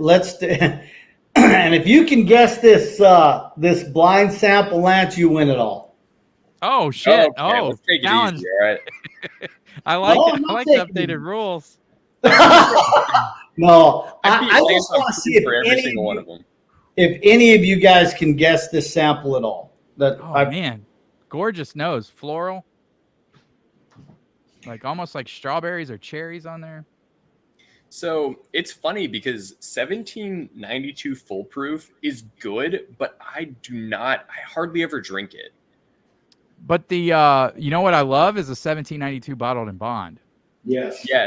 I can drink that all day. Yeah, it's weird. I've got 3 bottles of 1792. They're all picks, but I drink that bottled in bond way more frequently. The full proof is just too hot, man. It's good. Like the A1 pick is really good, but I have to put some water in it and it makes it perfect. But the bottled in bond that's just a good proof point. I agree. Yeah, I have a single best value in the lineup. What's that? I said I think that one's the best value in the lineup. Yeah, because their single barrels are fine. Like I don't. There's nothing in them that really gets me excited. They're for just a regular, everyday drinker. Their small batch is a good bourbon. Yes. So someone earlier in the chat said that the 1792 small batch they couldn't finish it, and I was like, I picked up a bottle of it when I was in Arizona, and I drank through it in probably 4 days. Oh, it's good. I crushed it. I think that's definitely one you send somebody blind and they like it. Yeah. It's awesome because you can use it as a mixer. I definitely did. I was on an old fashioned kick and I crushed it. But yeah, it's such a good, like solid value. I normally don't like strawberries, but on our mystery sample here, I'm getting strawberry shortcake. Don't you dare influence me, Ed. I'm not. That flight was tough. That both of them were tough. When you give a flight where they're all similar proof and similar in age, that's tough. I'm glad you did this age. I thought about throwing it, just your outlier in there. In the first round, I was going to throw regular Buffalo Trace in there, and I thought, no, I don't want to just put the run of the mill stuff. I want some unique but you can find them on the shelf. Yeah. They're readily available in most markets. So That Lamb Remus Rock- pick was the most surprising. that one's good. That's good. Ooh, man, this mystery pick is fabulous. What do you think, Oh, Lance? this is good. Like This is really good, man. it? Ben? Really, really good. For me, I don't know if it's a mental thing. I have to give stuff at least like 5 minutes in the glass before I really start to. Yeah, I don't know. I hate doing stuff like right away, like jumping into it right away, because to me, I don't get the same experience I do after like 5 minutes. So I get that strawberry note that you're talking about. So for 2022, what are you guys looking for? What's your what's your targets for bourbon this year? I have that 16-year Seagrass. Yeah, Okay. it's so I haven't. expensive. Yeah, I think I have a line on that, so I'm really excited to grab that, which you guys will get a sample of. So Hell yeah. Cool. in fact, I should have it by the time we meet in March. Really? Yeah, so I'll bring it in March. So shockingly, I have never had or never seen a Four Roses single barrel proof bourbon, and I want one. I've never had one. Oh, we had some at the meetup. I know, but I've never owned one. I've never purchased one. Oh, okay. So TJ, go ahead. I just walked into Benny's and it was on the shelf. It was a Benny's store pick. It was a OESV. Is that right? Okay. Yeah. Yep. I have That's a good recipe. Yeah, that's what I've heard. So I could bring that too in March. You have to be careful of the F's and the K's. The F's and the K's can be off-putting for some people. God dang, this bourbon is fantastic. I don't know that I've had it. Yes, I haven't you have. tried it yet. I'm just sniffing it. Lance has had it. TJ's wife is part of this Four Roses women bourbon deal. And so he told me, he said, I'll take care of you on that single barrel. Wow. Said 1792 BIB is probably my favorite. A1 is, they just took a poll, and I think their next pick is going to be a 1792 BIB instead of a full proof, which I'm all about. Ooh, yeah. I'm all about that too. Yep. Stores, you have to have you don't have to have a good relationship. Just follow local stores. They all get picks of it. And so they come and they go pretty quick. But I mean, if you want a pick, you can usually find them pretty easily if you follow a few local stores. Seems around here, everybody's doing a 1790. They're doing the foolproof picks around here. Those, yeah. And they sit for a while too. They sit for a while. You're you can right. find them pretty easily. AW said, I find the picks way better than the regular 1792 and BIB. Yeah. Yeah. I've been on, people ask me all the time, are barrel picks really that different than regular offerings? And all the barrel picks I've been on, it's like 20% difference between barrel to barrel. I mean, you get a flight of 6 barrels and half of them you will not even like, and half of them you'll love. So it's there's a wide variance between barrel to barrel, even on the same mash bill. Right. I think picks matter a lot more in younger whiskey too. Like, especially like the 1792 bottled and bond. Like, I couldn't imagine that is really too much more than 4 years old. And so when you start getting like picks, you can get some ones that are super off profile. I think the longer it sits in the barrel, oftentimes the more it kind of hits a baseline for how it tastes. Yeah. For instance, I have a single barrel of the new Riff, regular, just buy it off the shelf, single barrel. And then I have Power Bourbons. Wow. It's not even close. Oh, Power Bourbon's pick is. So did you guys see the whole interview I did with Brian Smith with Hard Truth? Yeah. Oh yeah. Not the whole thing, but most. The coolest part about that is we started talking about, I told him I was picking up like a barbecue note, Yep. I don't know if you saw that part. And Yeah. he was like, that's very interesting because we have people on our panel who pick up a barbecue note. And that barbecue note to him is mocha. And when he said that, I was like, holy shit, you're right. Now I taste mocha. And now when I go back to Power of Bourbon's new riff pick, it tastes like almost like a maker's pick to me, because now what I interpreted as barbecue, now I'm interpreting as mocha, and I get a lot of mocha in makers. Okay. It's just fascinating how power of suggestion is so strong, and how you can change what you think a note is. It is crazy. It is crazy too, like kind of in the same vein as that, is your stuff that you've had, like food wise or taste wise, it influences your palate. And it's like, even, depending on what you ate that day, or even growing up, like if you had a lot of a certain thing, like, Ed was eating gravel and rocks as a child, and I was eating something different. It's like his palate will be so much different. You're eating cranes and Bacrat and sand. But it is interesting how it's like your palate, develops over time and it changes, and that's what makes it interesting. That's really, like, when people say that they're a whiskey expert, it's like, what does that even mean? It's like taste is so subjective that you can't. It's so subjective. And the cool thing about talking with Brian on that live stream was, they got a panel of a bunch of people, and they have to figure out on that panel what they're interpreting. Right. Barbecue mocha for some people, and is that a good thing or a bad thing? And it's just really, really cool to me. I was fascinated by that conversation. That was a great interview. Yeah. I do think people that can pick out proof, though, those are special. Those are special people. Oh, whatever. You just killed me on proof. Yeah, I got it, Ben. Whatever.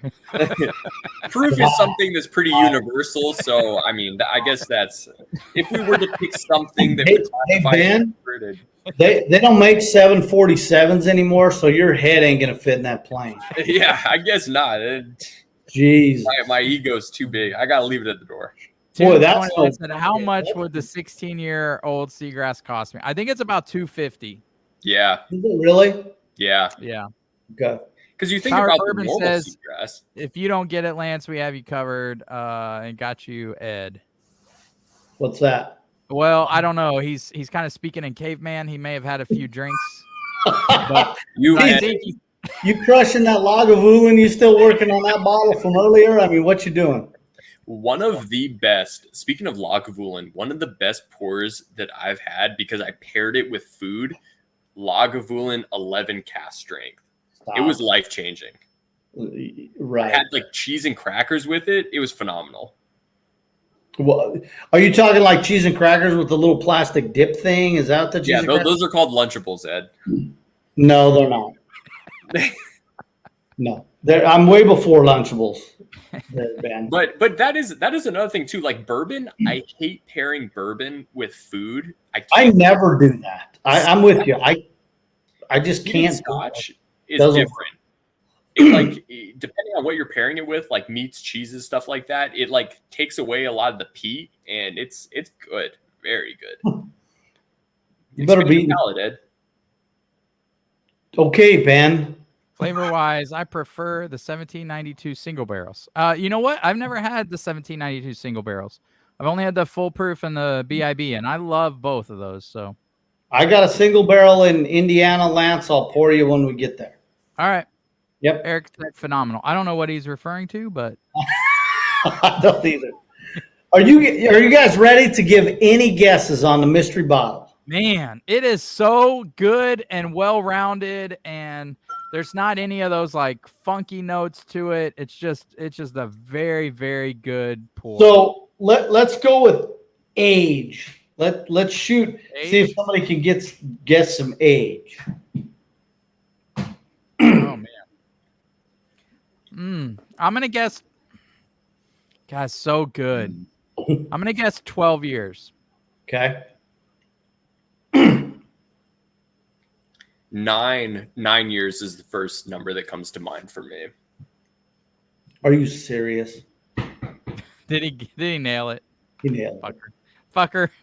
Nice. It didn't feel like it For didn't. fuck's sake! So you shitting me? It didn't feel super old, but it has this like really nice caramel, like almost nougat on the back end. That's The really caramel nice. note is so good, and it's not overly tannic. It's just really nice. What do you got The middle of a payday. What do you got for We proof? gotta guess proof. We gotta guess proof. What do you got for proof? Oh, hang on. I gotta Boy, that thing is good. It just gets So good. You're gonna It's be like- blown away, Lance. I can't.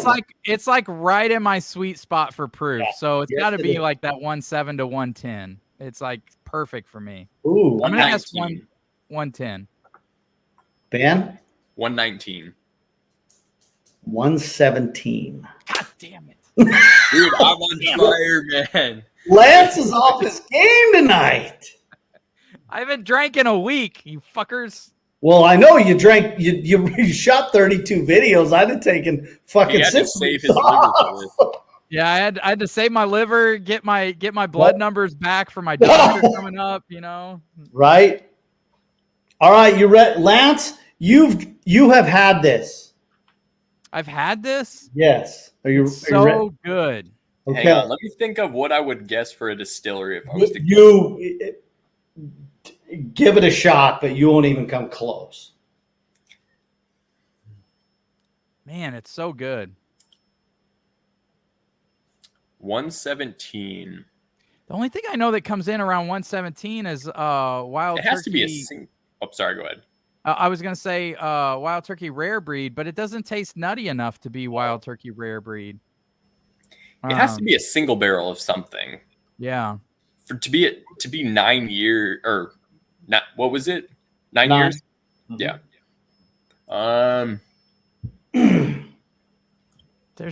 You said 117, so it can't be like a Knob Creek 9-year because that's 120. Right.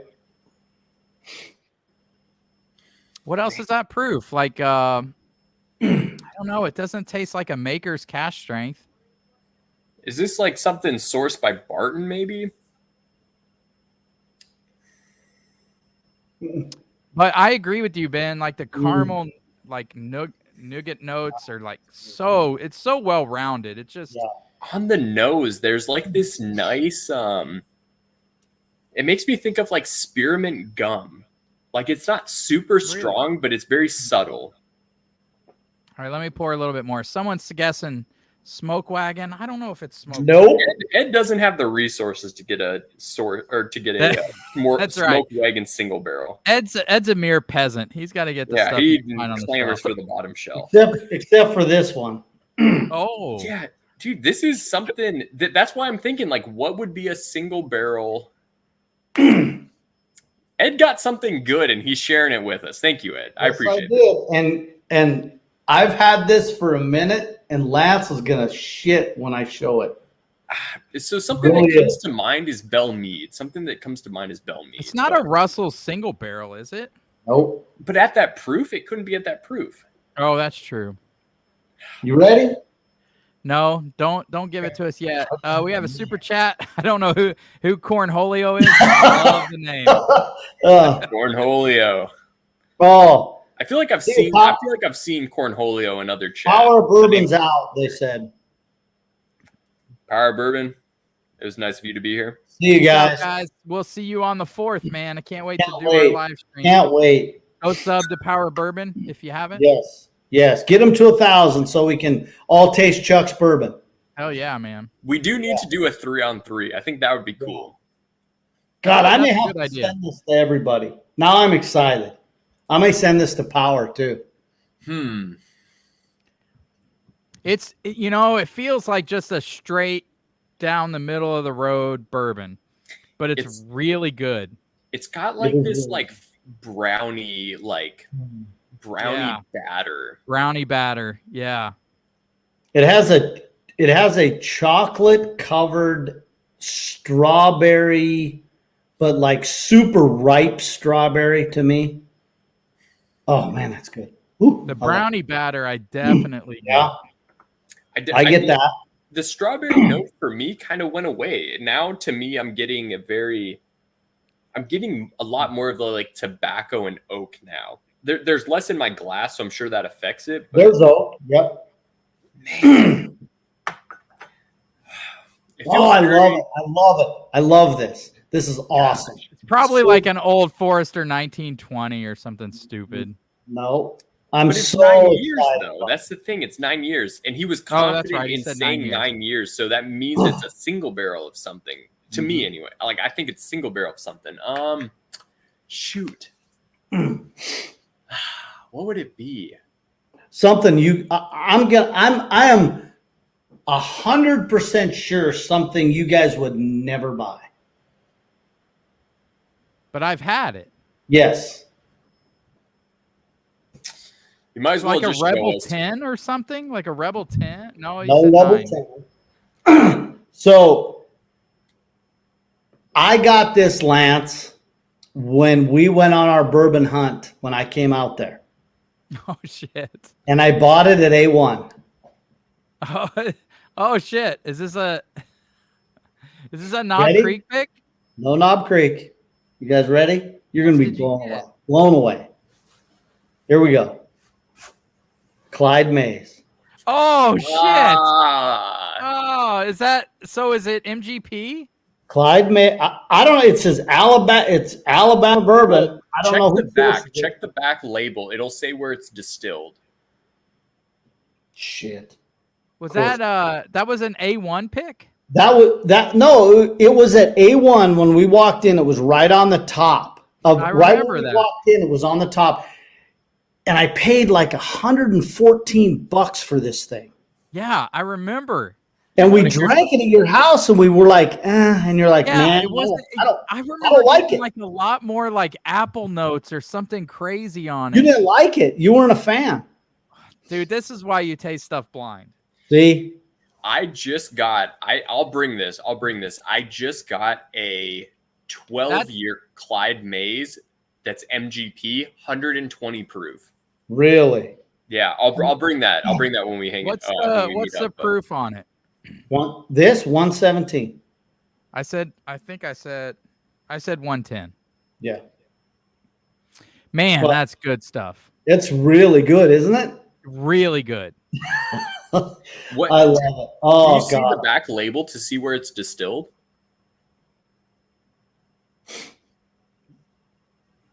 shit.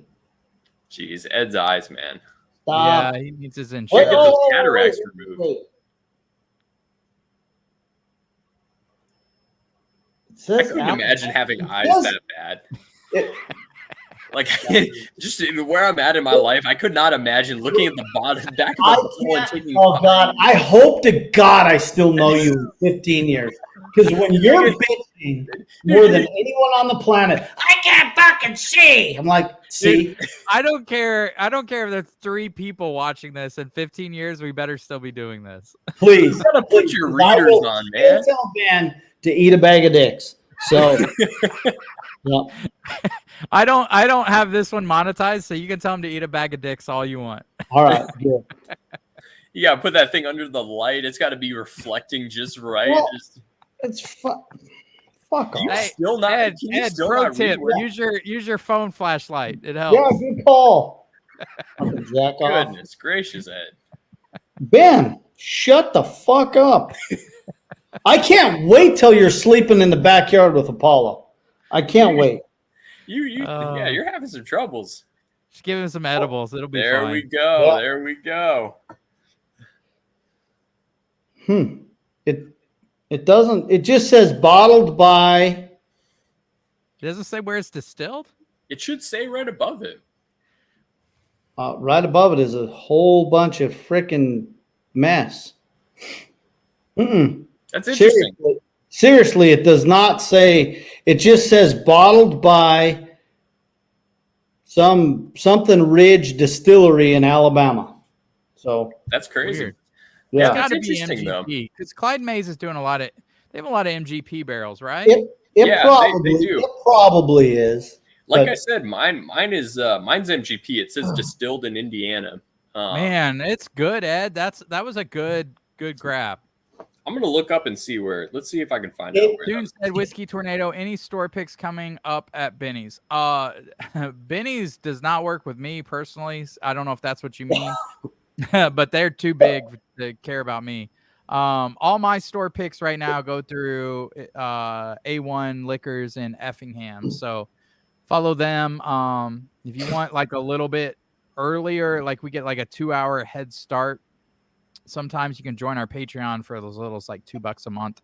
I don't know what our next store pick is going to be. We did a Stellum Rye, and which is fantastic. I can't wait for everybody to try that. People just started getting those today. And then we did a High West finished in Manhattan barrels for 1 year and 4 months. That just came out yesterday. So I don't know what our next pick will be, but I got to talk to Narav about that.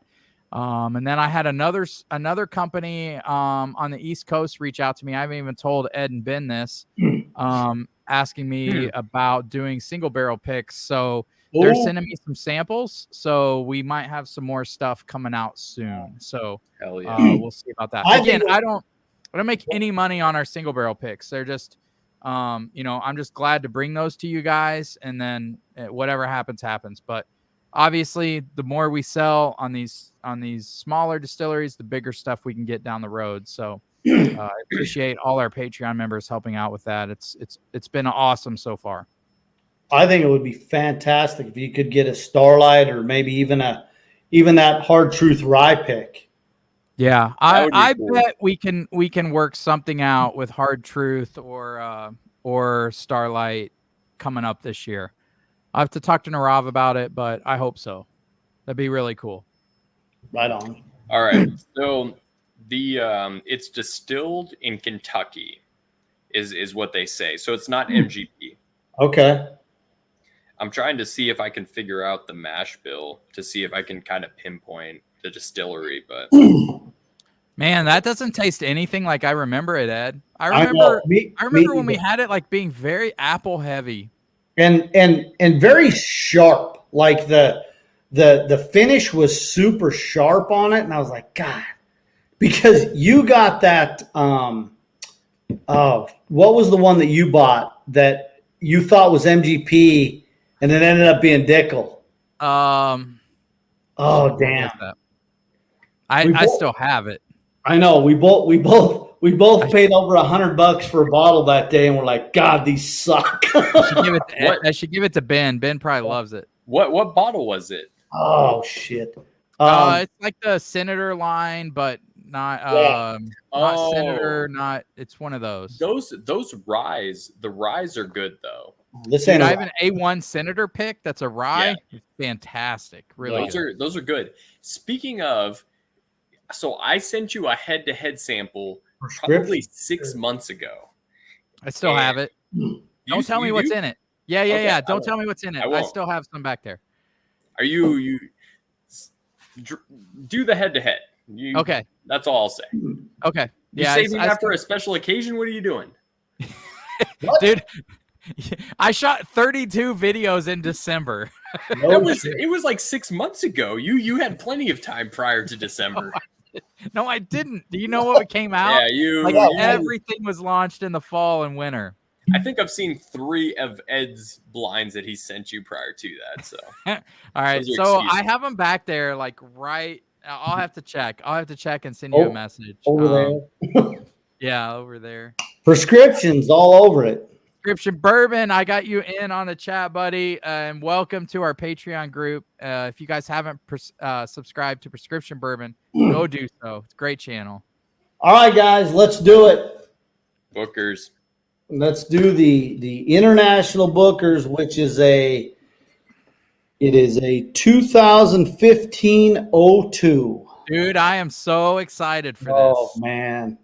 The nose is nice. I don't get that nuttiness. Nope, not at all.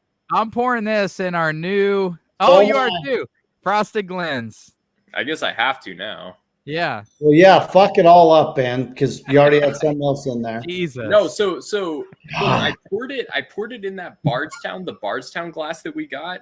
Yep. Immediately, the lettering started coming off. I bet they gave us these Glens because they were defective. I bet that's why they gave us these. You know, hey, Lance, how come everything that's jacked up is defective or tainted with Ben? Hey, my Bardstown glass is just fucking fine. I'd love to talk shit, but Ben just kicked my ass in this blind. Wow. So yeah, you're damn right. I proofed you out of everything. Wow. The very last sample too, 9 years. Yeah, I don't need to tell you. You can check the scoreboard. So. That really hurts my soul, Ed. I'm sorry. I apologize for what's about to come for the next few months. I know. I beat both of y'all, so that's the winner takes over Lance's channel. Good luck with that, Ben. Lance, I would be in no position. Yeah, Lance would have to send me his equipment. Hey, we're getting close to 5,000 subs, man. I can't. That is fucking amazing. It is, dude. Seriously. Oh, like I really don't care. Like even if there were 2, like there's 12 people watching right now. I'm okay. Whatever. Dude, this smells fantastic. Yeah. Cheers, guys. Here we go. Have a taste.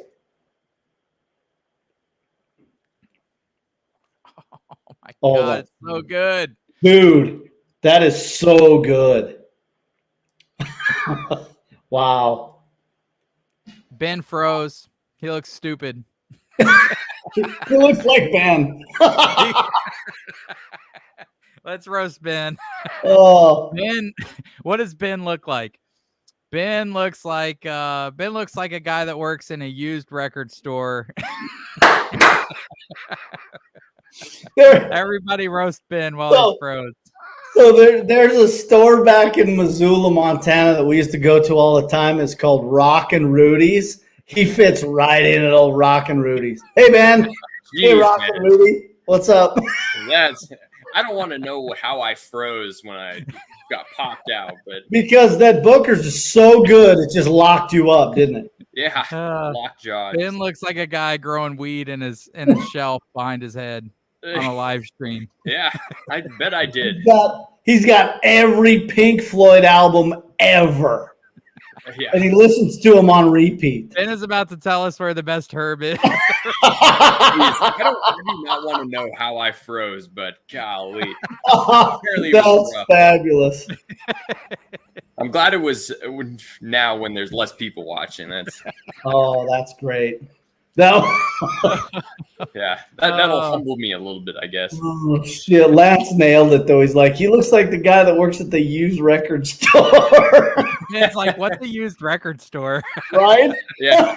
What's a record? About to sell y'all a vinyl. Dude, they're coming back.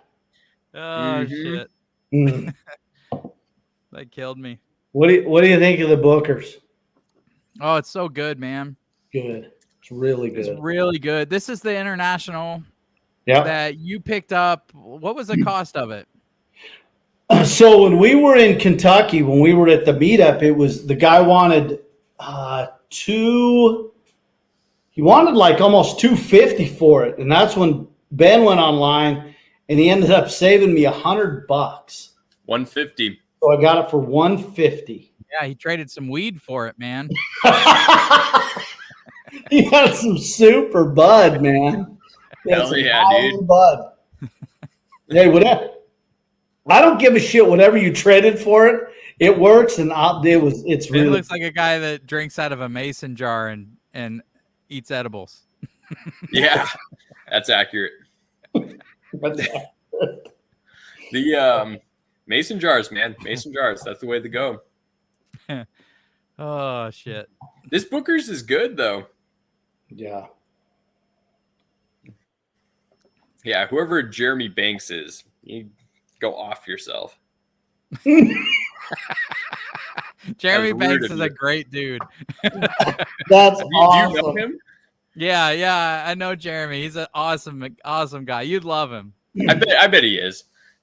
That's the thing. Whenever you're the type of person to give shit to everyone, if you cannot take shit, that's a character flaw. Yeah, it's like the ultimate it's the ultimate thing in psychology, right? Like when a guy busts your balls, it's like, okay, you're close enough to me, I can bust your balls and you be okay with it. Then you're good. Yeah. That's why we bust Ed's balls. Like I have no balls left. You busted them off.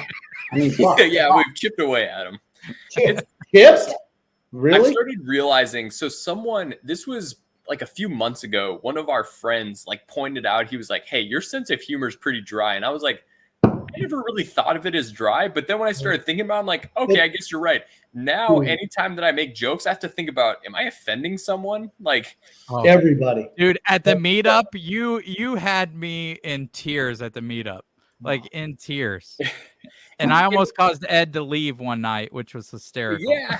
And that's the thing. It was really close. Really, really close. If you're not on the same page with someone else, that humor misses hard. And it comes across as insulting. Like whenever I'm with my wife and we're with friends, she'll nudge me and be like, "Hey, you need to go apologize to that person." I'm like, you went in too hot, man. Yeah, I'm like, for what? It is just, because for me, like, I don't like saying, "Oh, I'm just joking." I don't like saying that. You should know I'm joking. Yeah. Yeah. And if I have to tell you I'm joking, that wipes away all the humor. I like to, my wife will admit to this and swear to this. I love to test people's limits just to see how cool they are.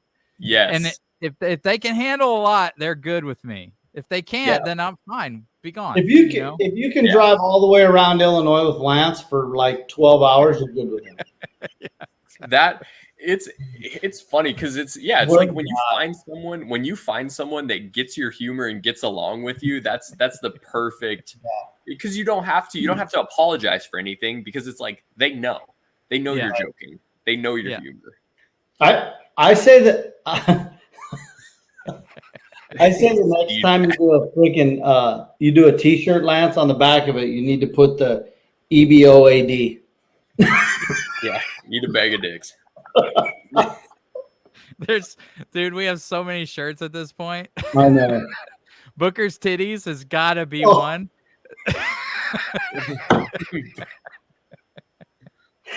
I thought when you posted that freaking video, Ed Bell was going to drive to Champaign and cut you. He was going to cut you. I think Ed Bell was legitimately pissed. No, I kept putting it in the vlog like nonstop. You just kept like cutting into the video, just boom. I've never seen someone drink so much, though. I've never seen someone drink so much. Yeah. I was editing that and just dying on the couch, and my wife is like, "What is wrong with you?" I was like, "This is going to be the greatest thing ever for like 2 people." Yeah, and I'm one of them, because that was one of the funniest. Oh my god, I lost my shit. Oh, that was hilarious. This Booker's is nice.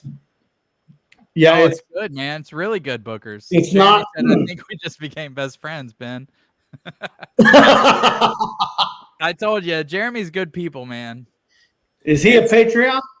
No, he's a great dude. He's a great dude, though. Is he from Champaign area?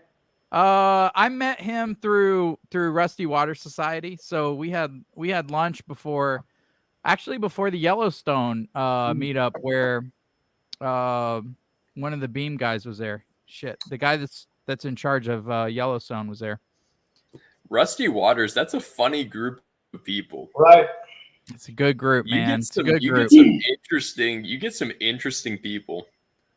Yeah, we have a lot of Patreon members from there, so they're a great group. It's like I said, it's a funny group. Bourbon brings an interesting mix of individuals. Like people that are real into bourbon get a wide range on the spectrum. Right. What's the Stephen Beam. Yeah, that's right. Stephen Beam was the guy's name. It's super nice guy. Yeah, Bourbon Basement. Ed Bell was a good time at World's Top Whiskey Taster. they only make Bourbon, right? That's right. Bourbon. What do you guys think the proof is on this Booker's? Oh, that's a good question. Yeah, don't ask Lance. Yeah, thanks, Ed. Let Ben kick my ass and prove one more time tonight. He ain't gonna get it. It feels lower than what normal Booker's is, but it's really good.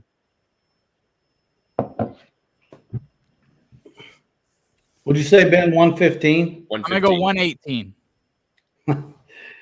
Shockingly enough, it is 127.4. What? Whoa! I swear to God. So I got a point. Winner. Go, attaboy. Fuck you, Ben. I deserve to lose that one. I said 115. Goodness. 127.4. Yeah, for all of you tuning in, I kicked Lance's ass in proof. So,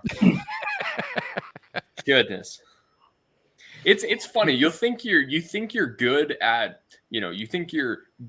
bourbon, like nosing things and tasting things, and then you get a sample of something and you're just way off.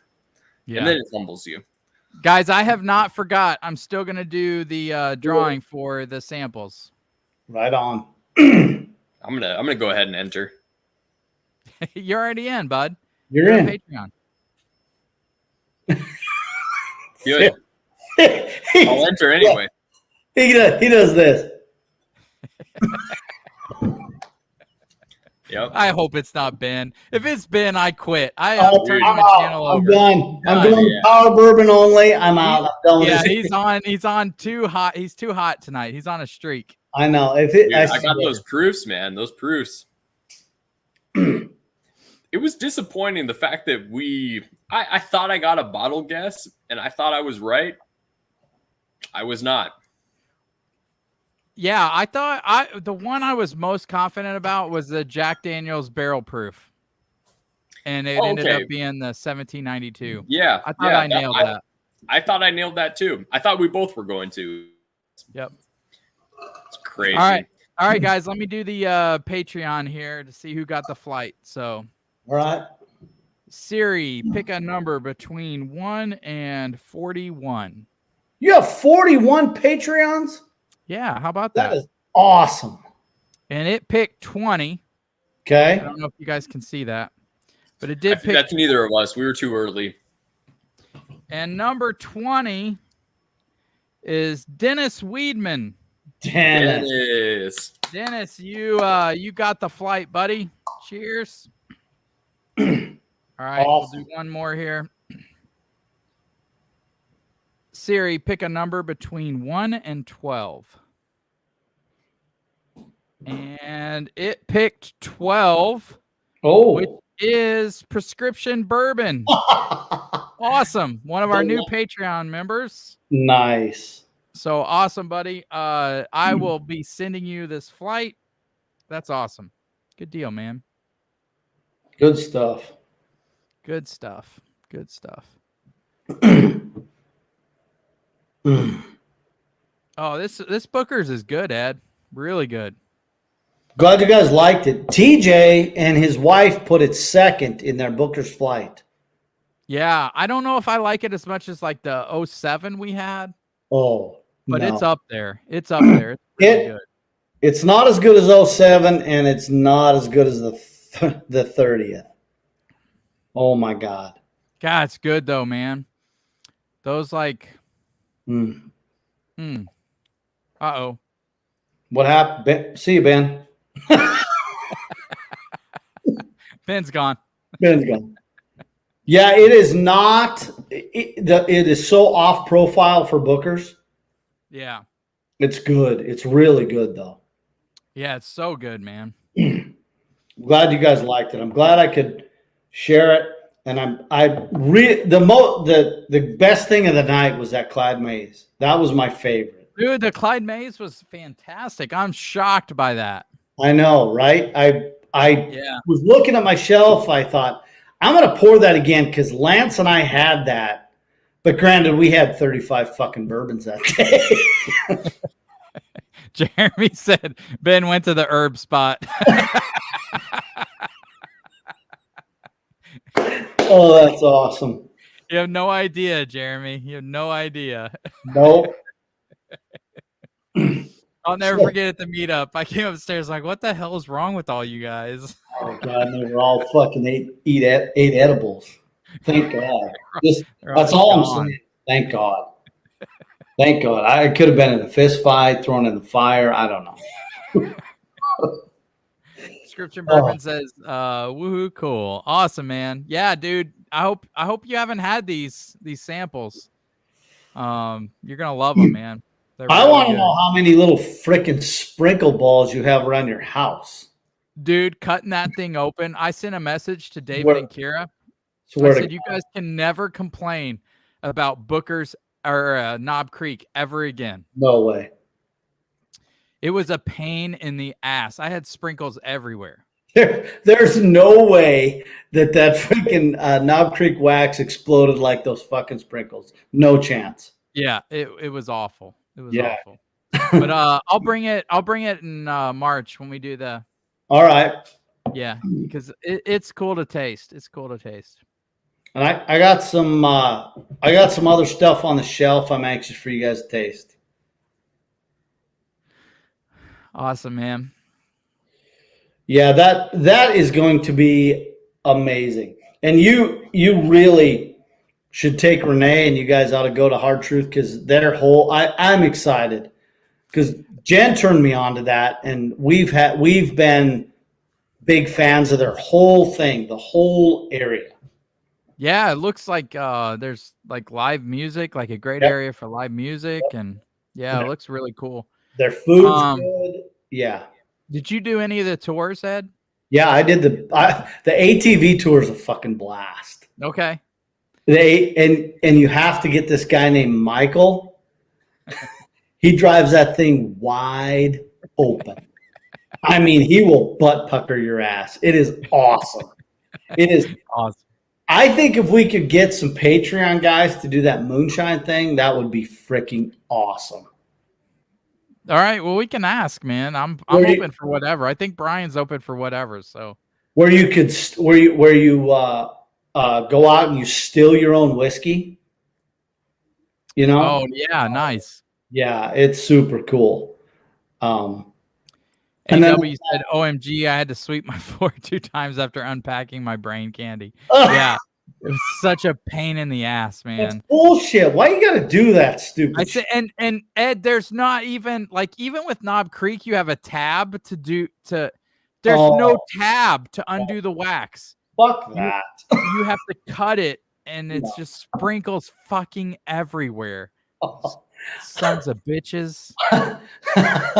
I sent Jason, David and Kira and Scott a message, and I said, fuck you guys. You're doing this shit. I know you're laughing your asses off. Yeah, you busted dicks. Up fucking sprinkles everywhere. Wow. I didn't even know Canadian could age for 26 freaking years. It's a trip, man. It's a trip. Like I said, it's not complex. It's not, the finish isn't long, but it's a flavor punch right to the face, man. Is it really? Yeah. Super sweet. Really sweet candy, like vanilla fair taffy. And then as soon as you drink it, man, it just opens up your pores and goes away. It's good though. It's cool. It's like drinking Shine. Yeah. Yeah. Night, Eric. Love you, my brother. Come by tomorrow. Pick up your Power of Bourbon new riff pick. Oh, it's good, right, Ed? Dude, that shit is crazy. I never thought, after getting into bourbon game and smelling all kinds of bourbon and then going to rye, I never thought there could be that much savory smells in a bourbon. And holy hell, they nailed it. They nailed it. They got so lucky with having that in their 3 sample or whatever it was pick. Right. It's fantastic. I drink it all the time, man. It's one of my favorite bourbons. Yeah, I need to go back to it. I've had it twice, and then I haven't went back to it for a minute, so I need to go back. They're doing with their top Patreon. I don't know what that is, AW. I've never heard of Found North, I have not had it. with their top Cheers, Patreon, Kevin. Thanks, buddy. we get to do the that DNA with makers. Oh yeah, I'm excited for that. yeah. So you're doing that on Power of Bourbon? Yeah. Yep. That's awesome. I couldn't bring myself to pay $400 for it or whatever it was. Yeah, what's this? my internet's Ben just sent a text and he says, my internet sucks. I'm trying to jump back on. Whatever, you're smoking a bud. Yeah, whatever. Whatever, Ben. Keep burning that bowl. It's all right. Whatever, hippie. Whatever, Rockin' Rudy. Everybody just send Ben insults. That's fine. Hashtag ignore Ben. Hashtag ignore Ben. That's right. That freaking discount code. That was fucking awesome, dude. So yeah, I had a discount code for our Patreon members, and it was hashtag ignore Ben. Anybody can use it. Go ahead. If you're still watching, go ahead and use ignore Ben. Please. It's worth Please it. do it. That's oh, that was awesome. Oh, next time your discount code should be the weeded Cajun.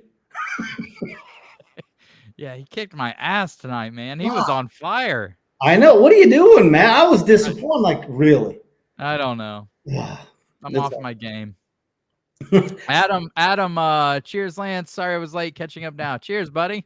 Cheers, Adam. Thanks, all right, buddy. Man. Oh, man. Rye and a bourbon. That's not a bourbon. I know. It's a boobin. It's a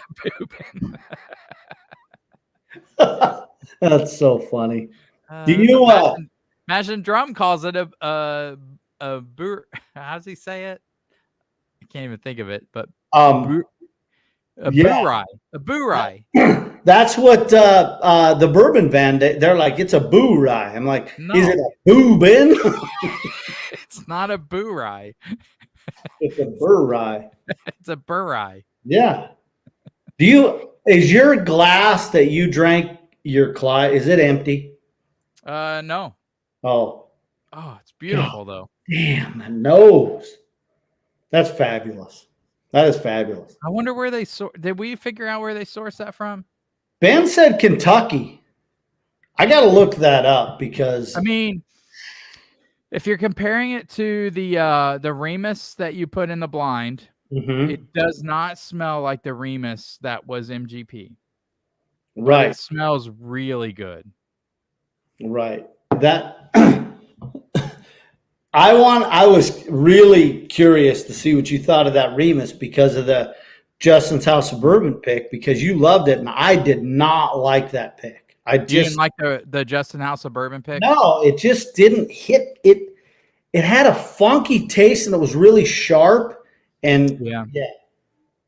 Jeez. Toon said, have you ever tried any Sagamore ryes? Yeah. In fact, in my top ryes of the year in 2021, I posted the double oaked Sagamore rye. Right. Oh, here we go. Here's the hippie. He's back. Oh, shit. He's back. How's that weed, brother? He's back. Hippie's back. Look at him. Just cracked out. Is he froze? Is he froze again? He's froze again. Jesus. What in?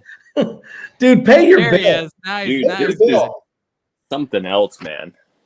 You got the old Lance Lyle internet.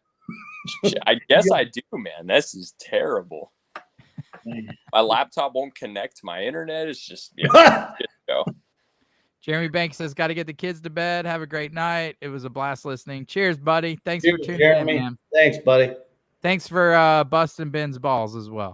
Yeah, thanks. Huh? You got your deflector? I just cracked my Cat's Eye Titanium 14-year light whiskey finished in port wine barrels. Oh my God, it's delicious. I bet that sounds great, Adam. So I have an Obtanium light whiskey that I cracked open that I hated. Mm. And I got into it actually with the owner of Obtainium. He was pissed off. I don't know if he was pissed off, but he was clearly offended that I didn't like it. It turned out it was Jim Beam, just corn whiskey. It was not good. It tasted moldy, which surprised me because everybody else loves Obtainium. And then Mash and Drum did their Obtainium pick, and I like it a lot. It's good. It's good. Except for the sprinkles. Except for the sprinkles everywhere in my living room. Fuckers. Yeah, that nice top. That's fabulous. Oh, hey, Aaron's in the house. Oh! Yeah, didn't see Aaron the entire time. I don't know, Aaron. I don't know what. I don't know what sold enough weed to his neighbors to get good internet connection. I guess not. Apparently that moldy bud you sold earlier is not paying off. Yeah. Damn. Yeah. I just hate my internet. Get some off those shelves above you. Yeah. Upgrade. Yeah, apparently I need to. Yeah, no joke. Well, Ed, hey, this was a great flight tonight, man. Yeah, I'm glad you guys enjoyed it. That was a lot of fun. That was cool. And the Clyde Mays was that was the winner. That was awesome. Yeah. Yeah, I was shocked how good that was. Ben, congrats on kicking my ass tonight, bud. That was, hey, we both failed. If we're being honest, we both failed at this flight. It was a tough flight, man. It was tough. It was not. I mean, we didn't get any bottle guesses. I don't know. I didn't want to go regular, like Beam, Buffalo Trace, Elijah Craig. So yeah, I just picked some stuff that was everything here you can find on the shelf. We thought Ben nailed a bottle guess. Turns out he didn't. Turns out he didn't listen. So yeah, when you decide to go 4, 3, 2, 1, yeah. All I know is if you'd pay a fucking attention. I guess I didn't realize that. That's clearly, Ben. I mean, shit. I know. I was embarrassed. That was fantastic. I was like, wait a second. I was like, how is this not 120 something proof? And you're like, it's 115. I was like, what? Yeah, that was 110. Who's paying attention? Yeah, if I was paying attention, we wouldn't have been in that predicament. So aside from the Booker's International, because that didn't count, but so the only bottle on the table that was over $100 was the Clyde Mays. Wow. And that Clyde Mays was fantastic. Man. Yeah. That was good. It was good. So A1 has a Clyde Mays pick right now that's fantastic. Do they have any left? Near 100 proof, a little over 100 proof. Is it the 6-year? I can't remember what it is. If Jeremy Banks is still in the chat, and I think you left, he might know. But if they have it, Ed, and you want it, I'll pick it up for you. Yes, I do. I would love it. I've had it, and it's really good. Okay. And still to this day, one of the top 3 bottles on my shelf is that Freddie No Pick from A1. Yeah. God, that stuff is ridiculous. Yeah. I mean, Narav has a good team of guys that pick those bottles out. He really does. I can't wait to see what that Clyde Mays 12-year that I got. I'm gonna bring that, but yeah, I can't wait to see what that tastes like, because that's MGP. It's 12 years, 120 proof. So yeah, where'd you pick that up at? I got it on secondary. I got it for 120. All right. So for me, I mean, that was like basically retail. So I'm like, yeah, I'll pick that up. So Adam has a 16-year light whiskey finished in KBBS barrels. That one is unique, but great for a dessert pour. Sounds good, man.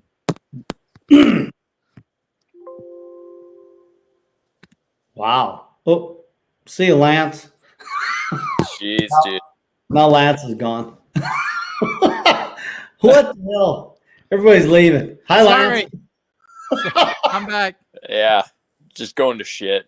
This thing's spiraling down the toilet. We're off the rails. Right. No, 30. if internet companies decide to just throttle back their speeds at past 10 o'clock, but every time 10 o'clock hits, my system goes. Hey, Ben, ever heard of Landscape? Yeah, I was about to flip it. Whatever. It's this new thing kids are using.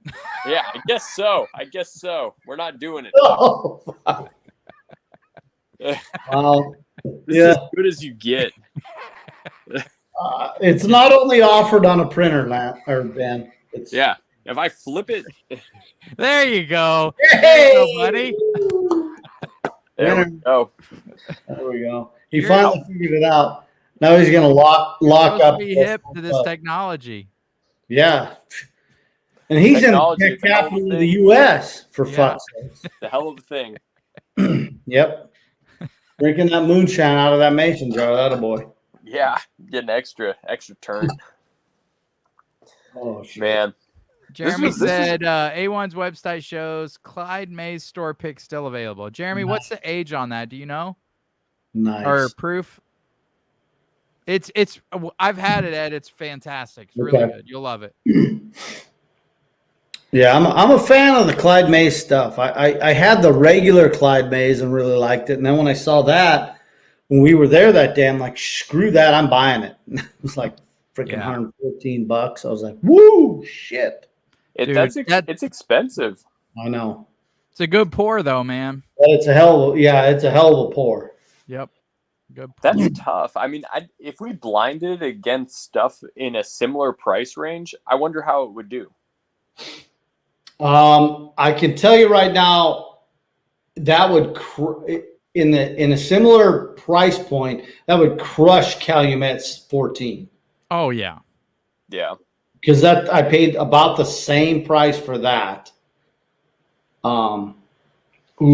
Depends if you like those heavy cherry notes, but for me, it would crush Calumet. It does, yeah, for sure. Yeah. I've heard Calumet 15 is significantly better. That's what I've heard too, and I can get it 140 for the 115. So if you go by the $10 a year, that's not bad. Right. So and it just sits on the shelf at the one store I've seen it at. It's around here too, and yeah, it just sits. It's tough. It's tough to decide if you want to spend that much money on something like that. Right. Yeah, I mean, for $150, I mean, heck, you can walk out with 3 or 4 different bottles of really good bourbon. Right. Yeah. I mean, there's Calumet. Yeah, Calumet's a tough one. 102 proof. 102 proof, Ed. Okay. I'm down. And I can tell you it's fantastic. I'm down. For sure. I'll probably head there next week because I got to pick up the Orange Springs picks. But, if you want me to grab you a bottle, I can do that. Yeah, that'd be awesome. Do you? I was going to ask you. Do you want? I don't know what they'll have at Hard Truth, but the Mash Bill 1 is on the shelves at Kroger in Greenwood for $70. Oh, that's a good price. I have some bunkered. Okay. And I bunkered some. Yeah. I had Jen pick me up a bottle of it, an extra today. I think it's that good, man. It's really good stuff. It is really good. Agreed. I'm really interested to see on that live stream. He said he doesn't know that he's going to age it past 4 years. Right. And he said what do you say, that mash bill 1 is gone from the distillery? Is that what he said on the live stream? Yep. So the next stuff, so 2 will be interesting to compare. Dude, I mean, we're gonna taste some amazing barrels when we're there. Yeah. I'm excited for that. I think that's gonna be a fun trip. Yeah. I'm excited to taste their bourbon distillate. If he's got bourbon distillate. Yep. Because honestly, the Sipes bourbon is garbage. It's not good. Well, I think rye hides those craft notes a lot better than bourbon. Yeah. Yeah. But I mean, I'll let you guys, make your own judgment, but I am not a fan, and don't that double oak smoke stuff. Yep. Ooh, that's harsh. That's harsh. But yeah, we can make our own judgment, but you're over here telling us exactly what it's going to be like. and you trusted my palate when, Ben? Yeah, that's very true. Very true. When? Yeah, Right. absolutely never. Never. Right. Except for tonight, because you enjoyed the Clyde Mays and the Bookers. So Dude, Ben was on fire tonight. I'm gonna give it up to Ben. I know. Ben was on fire. Yeah. The proof saved me. The proof saved me. That was it. I got nothing else. I'm actually the other thing I'm shocked at is that you guys didn't say that the Beam Distiller's Cut was a drain pour. No, Really? You think it's a drain pour? No, I don't. I love it. I like it. I thought it was pretty decent, actually. Yeah. But normally I get grief over those lower end Beam stuff. But I thought I'm going to throw it in and see what they think in a blind. I thought it was wild turkey. It was really good. It had enough spice to it that I liked it. It's a good, first pour kind of thing. Yeah. It wasn't bad. I think it was if I'm remembering right, it was like kind of sour a little bit. It had like a sour oak, but I thought it was still good. It doesn't have that overwhelming. It doesn't have that. Oh, I still have a little bit in the glass. It doesn't have that overwhelming peanut beam that obviously I'm a huge fan of. But well, it was pretty strong peanut. It's pretty strong. I mean, I'm not saying not for Ed though. Not for Ed. I mean, I had written down Beam or Wild Turkey, so it was pretty strong peanut. Yeah, I mean, it definitely had that peanut, but it wasn't. It wasn't terrible. It was a good first pour. Right. Yeah. Right. I wouldn't. Is he talking about the Calumet? Must be. Yeah. Must be. The Sam Houston 15s. Those. So my bottle, I sent you guys a sample of it. It's gotten better. It's definitely gotten better. So is yours the Texas version? The Texas? Yes. Okay. Darren Lane's in the house. What's up, Darren? Dude, Hey, Darren. come by tomorrow. Get your Power Bourbon pick. I have it here for you, and I think that's it because you already got your melons picks, but I got everything else for you, bud. I traded Aaron my Sam Houston Georgia pick for that Augusta 14 or 13 or whatever. 13, 14-year Beam. Yeah. I traded him my Sam Houston. How do you like the Augusta? Oh, I freaking love it. It's awesome. Yeah, it's good. The Sam Houstons are good, but I like that Houston. He's like, I'll trade you. I'm like, sure. Okay, I'll take it. Yeah.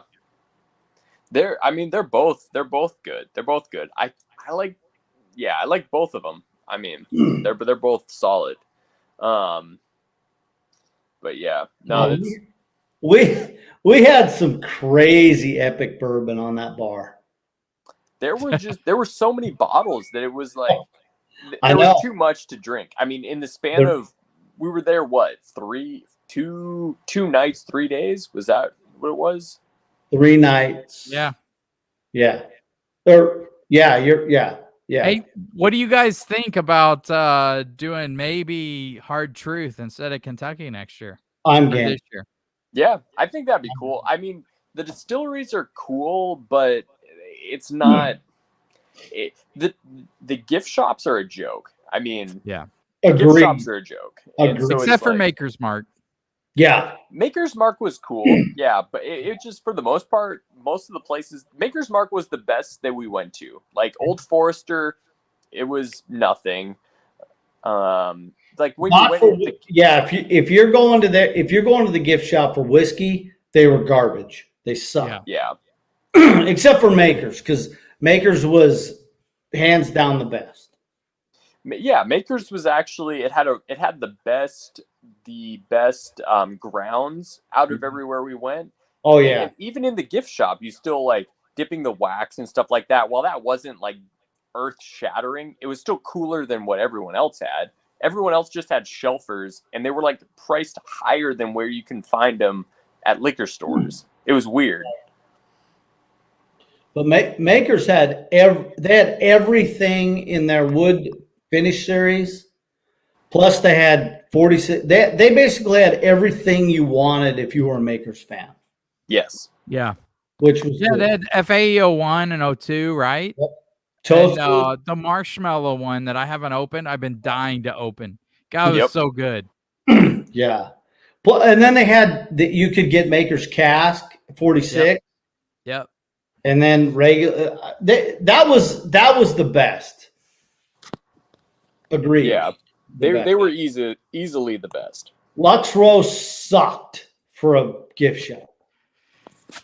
Yeah, Lux Row wasn't great, but most of the time Lux Row's been great. What happened to our Jesus. He's so he's All right. like my computer decided that it wanted to connect back to the internet, and then it just went to shit. Sounded like you had like a bowl with one of those like I don't know what it sounded like something, go man. around. He's doing hookah. Yeah. Yeah. I'm over here. And Lance, it's his first live stream. He's okay. Yeah, it would be an excuse if it was, but good. How did I let this guy kill me tonight? I know. Imagine if this was like prime time, like people are just joining and I'm over here just fumbling with my laptop. That would be fabulous. Oh, shit. Yeah. Well, hey, we're here now. So we're here now. They've got a couple different tours, and then they've got great food at the restaurant at Hard Truth. Oh, do they? Oh, yeah. What's that? The food's good? Yes, very.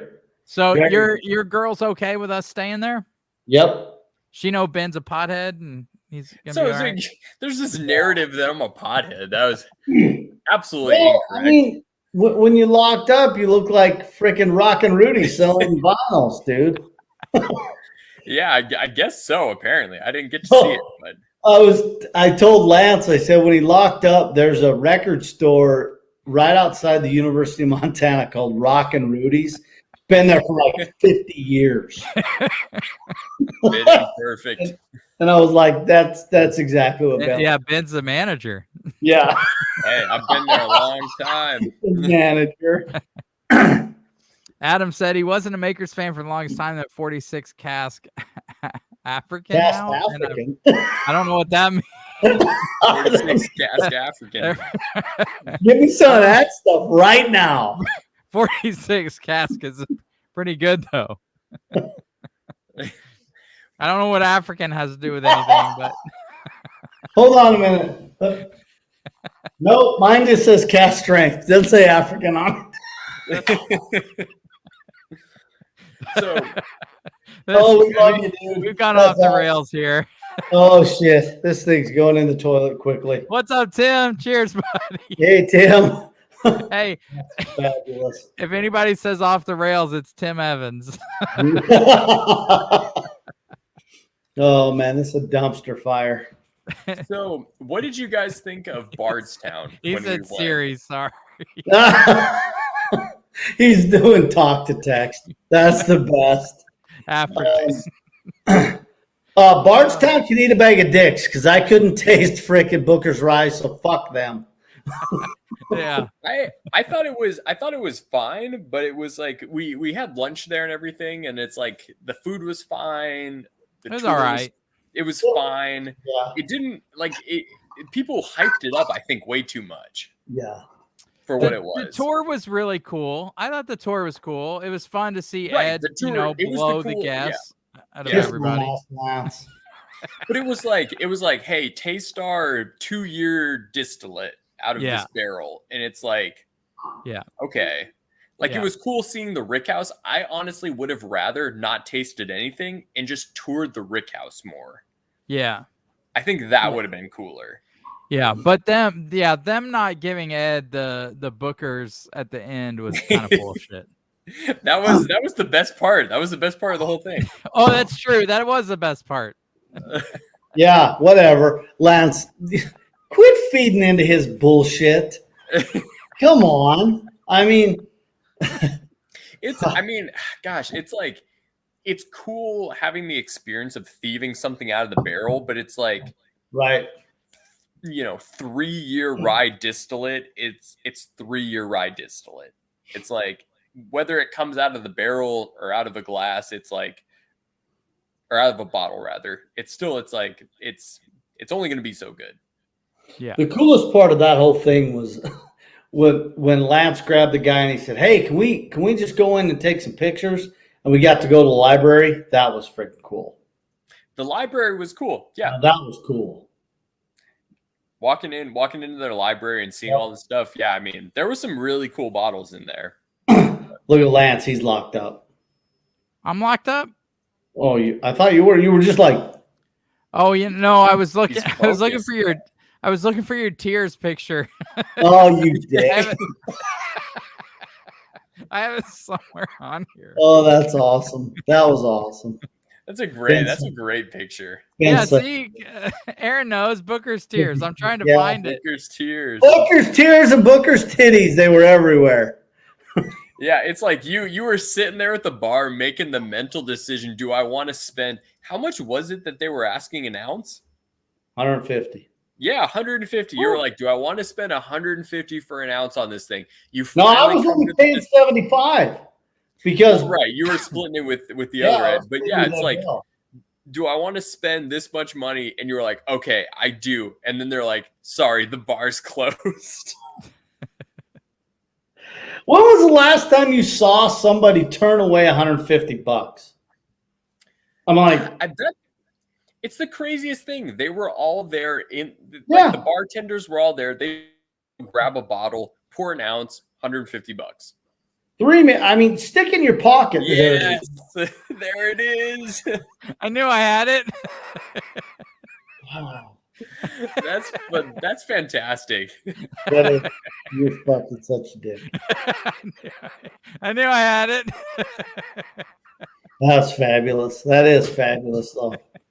Oh man. Oh, it makes my heart happy. That was a great trip. That was a great trip.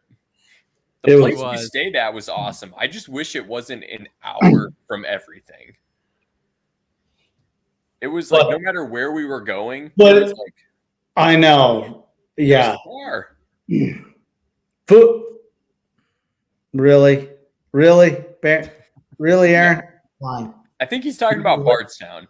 Yeah, he's talking about Bardstown. All right. I'm like, okay, you can lick the floor next time because your food was awesome. Where's that Hearst sold at? All I see is yeah, Tim, I don't know, man. I have it from A1, but if you want a sample, dude, send me your address. I'll send you a sample. It's fantastic.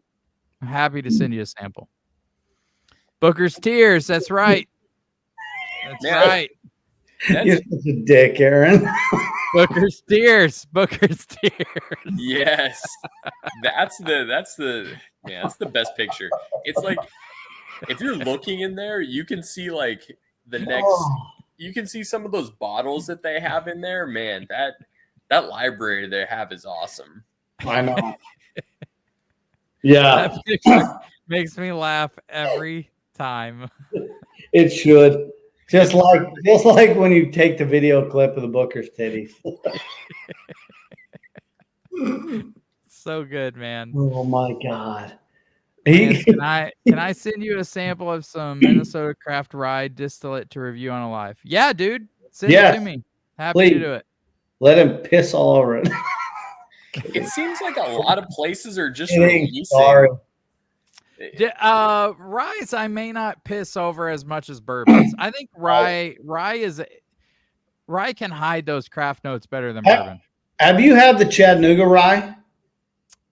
I think you sent it to me. I think I shit all over it. Yeah, I'm sure you did. Yeah. Chattanooga is very hit or miss. Yeah. But the bottled and bond, that stuff is good. It is good. Agreed. I have not. I heard the spring bottled and bond was really good. I didn't have that one. Yeah, it's very good. I have both. I'll pour you a sample. Yeah, it's awesome stuff. I'm gonna send you guys. I'm gonna send you guys for a pick on Monday. Does Jepson's do Malort? Oh God, I think so. I think so.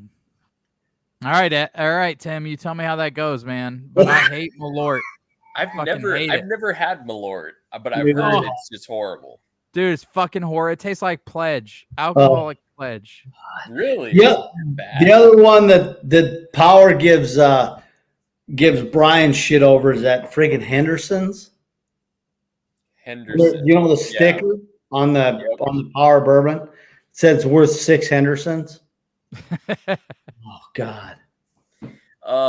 Yes, he says. Yeah, another one that's pretty they terrible. Source MGP for their bourbon. Oh, okay. Well, that's fine then. Well, although Tim says Jepson's has terrible bourbon also. Dude, if they make Malort, I would question their bourbon. Right. Hudson Baby Bourbon. That's another one that I've heard is just terrible. Out of New York. Yeah. Have you had it, Lance? Yeah, I didn't like it. No. No. I've seen a lot of reviews on it that's no good. Yeah, there's a distributor trying to really like up their Malort sales right now, and it's just not good. It's not good, man. I know it's a Chicago thing and we're from Central Illinois, but it fucking sucks. It's horrible. How do you feel about it? I'll say it right to their face. It fucking, unless you like Pledge, it fucking sucks. Imagine being the master distiller and being like, all right, let's release this. Yeah. It's like, what do you think is going to happen? You can 4 to 5 years. It says it's a 4 to 5 year MGP. Well, that's probably good. Yeah. I mean, the thing is, though, it's like 4 to 5 year MGP. It's like, that's the minimum standard. Henderson. Yeah, no shit. That's why Brian drinks it. It's $11. Henderson's. God. Yeah. I mean, 4 to 5 year MGP, it's like, do you ever hear about 3 year MGP? No, it's like 4 years, the minimum standard that they're going to release. Actually, I do. I have I should send you guys a sample. I have a 2 year and a 3 year MGP. Really? Under the label of, what's it called? It was given to me by a distributor, and I didn't review it because it was like $40 to $50 for a 2 to 3 year MGP, and I'm like, that tells you everything you need to know. For $40 to $50, I can't give it a positive review. Shit, I can go get it. It's in my bunker. It's the one with the van on it. Oh, I remember. I think I remember you showing us. You were talking about that one. You had a video or something. You were talking about it. Fuck it. Benny sells it. You guys go talk, and I'll go grab it. I can't remember what it's called. Yeah, I think it's like, man, 2 to 3 year MGP. It's like 2 to 3 year anything. I mean, unless it's a rye. Unless it's a rye. Ryes can be deceiving, but yeah, for bourbon, it's like that's a tough age range. Yeah, I mean, unless you're aging them in Texas, where you get that Right. high temperature swing. Yeah. You get something that's 3 years in Texas. Yeah. What the Further. hell? Further? What? What? Further. Further. Further. What Further the from heck is good that? is what that means. Further. So one's a straight rye that's like 2 years. Wow. It's a bunch of hippie shit. It's Is that like bullshit. fucking vodka? I Like mean, you're supposed to pay more for it because there's some van. oh, It's bullshit. That's I didn't review it, but it was given to me by a distributor. have you drank it? Have you tasted it? Yeah, I mean, so it's kind of cool for somebody who's into MGP to kind of taste what their 2 to 3 year bourbon and rye tastes like. Mm-hmm. But that's like so niche. Like, who gives a shit, right? So Yeah. why am I going to review that at $40 to $50 a bottle? Right. It's just kind of silly. Doesn't really check any boxes whatsoever. So I didn't review it. So, have you seen or tasted that? What is it? The New Year bourbon from Barrel. They sent me a whole bottle of it to review. I haven't done it yet though. It's got like 6 different state. A lot. Yeah. Yeah. I just as a matter of fact, I just watched the Bourbon Van did a blind, and they had that in it, and it's got Wyoming, New York, Kentucky, Indiana. What they say about it? They ranked it second behind the limited edition Four Roses. What? Yeah. It's not bad, but it's not great. That seems just, that's a hell of a lot of bourbon to be blending. Yeah. So Tim Evans says he'll prove it and send you one. It's killer. They do sherry, port, cognac finish. Purchased Malort from another company to bring it back to Chicago. It's a novelty. I trust Tim's got a great palate, so I trust him. Dude, I'd love to try it, man. I sent you a Wyoming sample, didn't I? At one point? Yeah, and it was I thought it was Makers actually. Did I? Scripture Bourbon says James Pepper 1776 bourbon is really good 2 to 3 year MGP. I agree. You like that? It's really good. Yeah. James Pepper is great for $30. Yo. But that's the thing. It's $30. It's like it's not. I think I sent you this one, right? Yeah, that sounds right, Ed. Or did I send you the single barrel? I don't think remember. You sent us the double. I think you sent us We the got double. the single. They're doing some great stuff. Wyoming's great, but they have a good distiller. Well, but their price point is painful. It is like $75. Yeah. Yeah. It's expensive for that stuff. Yeah. Well, they're guys from Makers, right? Yep. Yeah. I think it's Steve Nally, right? Yeah.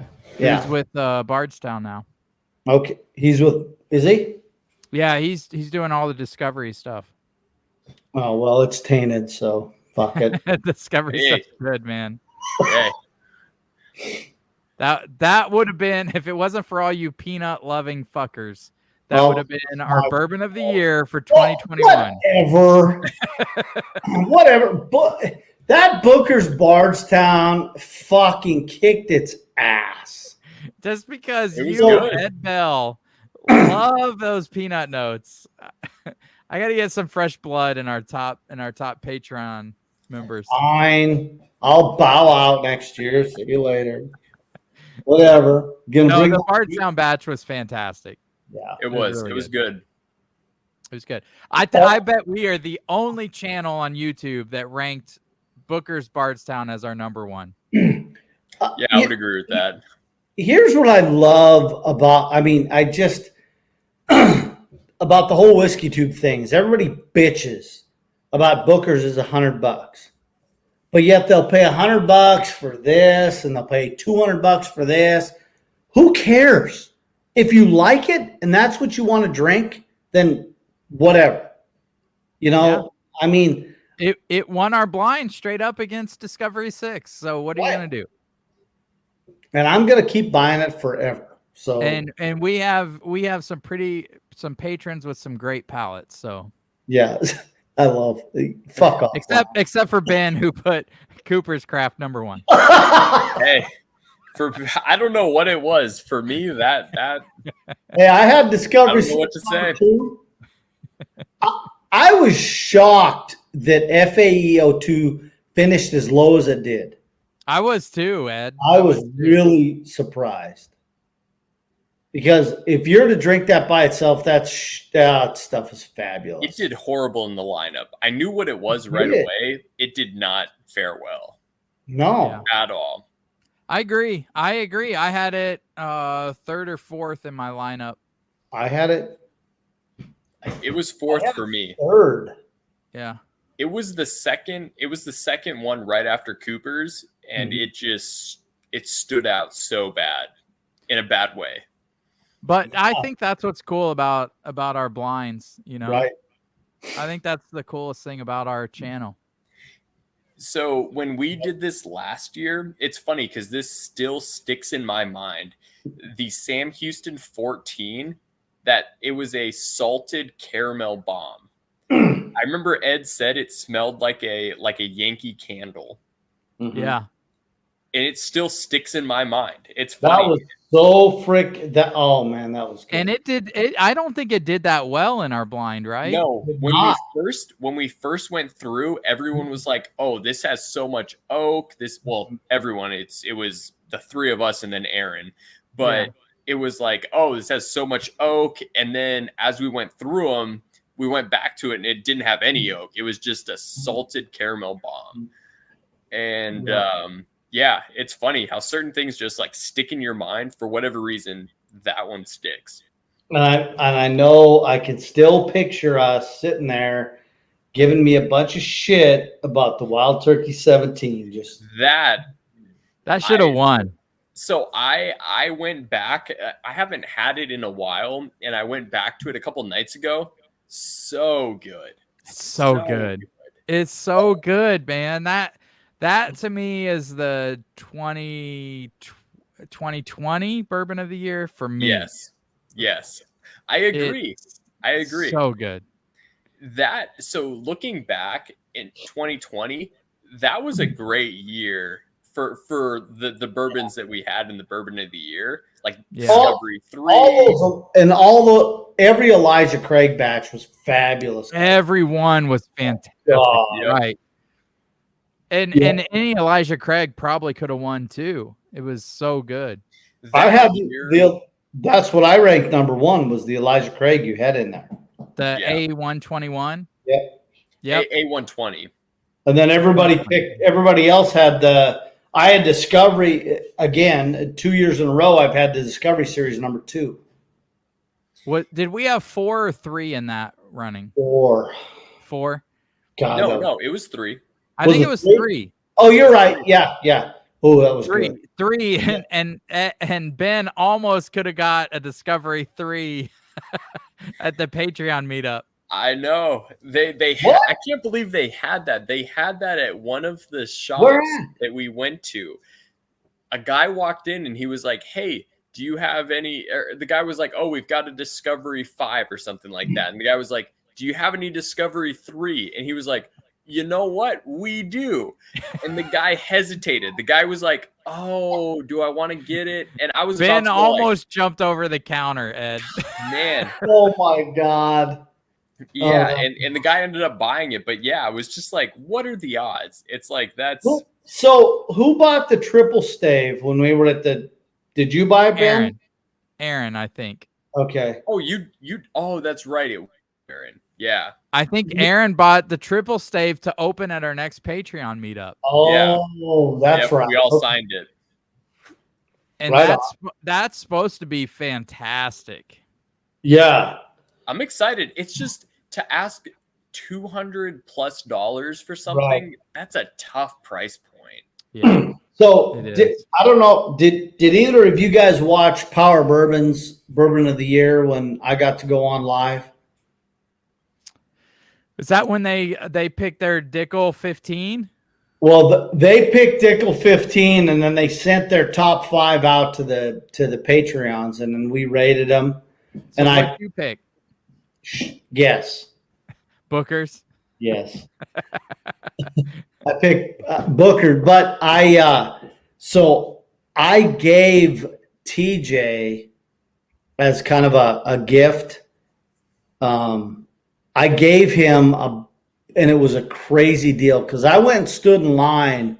First time I've ever stood in line for allocated bourbons. And because they had Elmer T. Lee. And then they had Rock Hill. Is that a unicorn for you, Ed?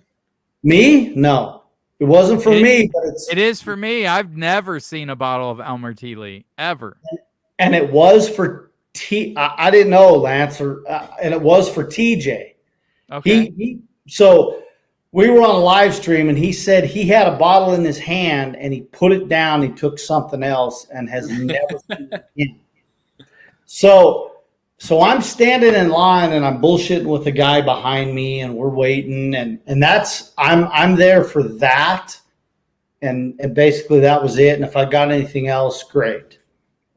But so by the time I got into the store, that was gone, and all they had left, they had Blanton's, and they had the Ferrand from. Oh, nice.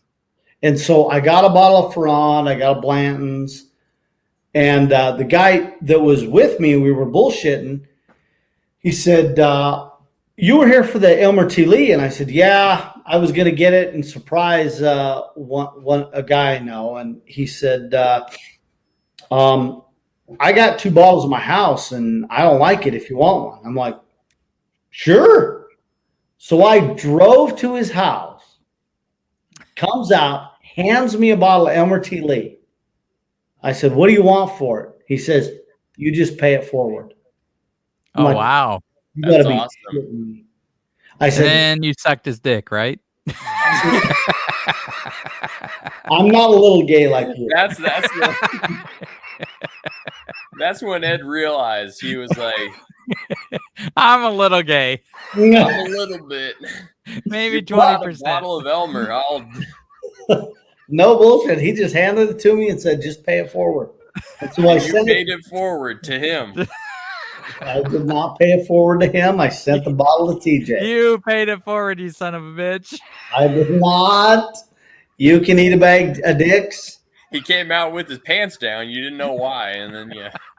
And his dog was swinging from his dick. I know, yeah. No, that's a hell of a story, Ed. Yeah. I'm sad you left the part out. I like the turn this is taking, Ed. Right. Because Ben hijacks every story. I love it. I love how he's good at it. He just fucking hijacks everything. I can't let you leave the good parts out. I didn't leave no good parts out. Whatever. You left his parts out. How is nobody commenting in the comments? I don't know what his parts look like, man. That is in all seriousness though, that is very cool that he did that. That is cool. So go back and watch that live stream because I gave it to TJ. You gave it to him, yeah, you did. Oh, you're an asshole. You paid it forward.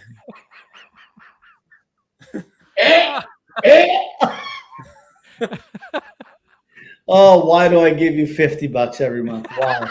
Why the fuck do I give you $50 every month? What is wrong with me? I gotta make some new shirts. Pay it forward. Just good old Elmer T. Lee. That's all it took. And I'm still on this live stream, you bunch of bastards. Just paying it forward. Yeah, whatever it takes, right? Little gay, lot gay, whatever. That's the mentality. That's it. Oh shit! I'm glad I didn't monetize this. Yeah, you wouldn't be able to. Well, the freaking junkies would, and they'd get away with it. That's the freaking thing. I mean, shit, fire. There you go, Ed. You want? Adam, eat a bag of dicks. Oh, Oh, For some my reason, stomach hurts. Ed was wearing knee pads when he went up to the guy's house.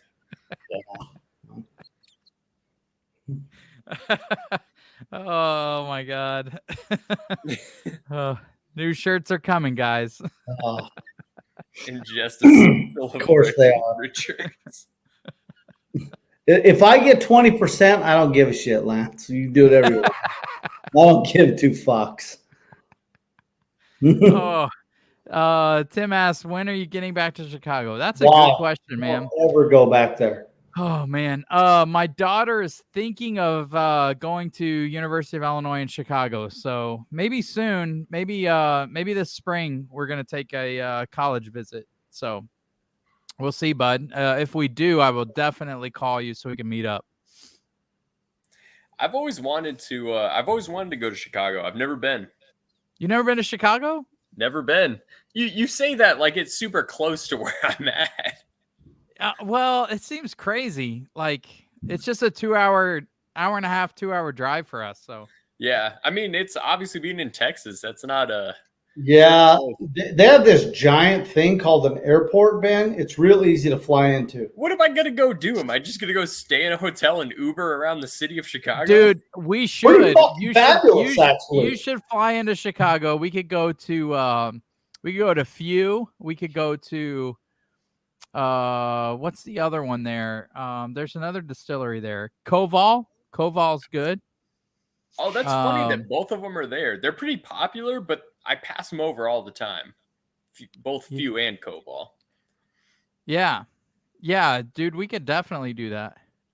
We should think what Ed would do for some George T. steak. I've had George T. steak 2 times, both from Power Bourbon and Lance. So dude, he would turn into a circus seal. Yeah, You're such a douchebag, Lance. God, you're such a dick. Let's make some circus seal shirts for Ed. With a bottle of 20%. 20%. UIC is close to me. Oh, awesome, man. Yeah, my daughter's. I think that's the front runner where she goes. She's super artistic. Koval, Few, yeah. Yeah, we should do different. We should go to different cities. We should just meet up in different cities and just go to the local distilleries there. I agree, man. There's only so much you can do in Kentucky, you know. Honestly, going once, it was fine. Like I just care more about the people we go with. If you own a trailer in Kentucky, there's a lot you can do.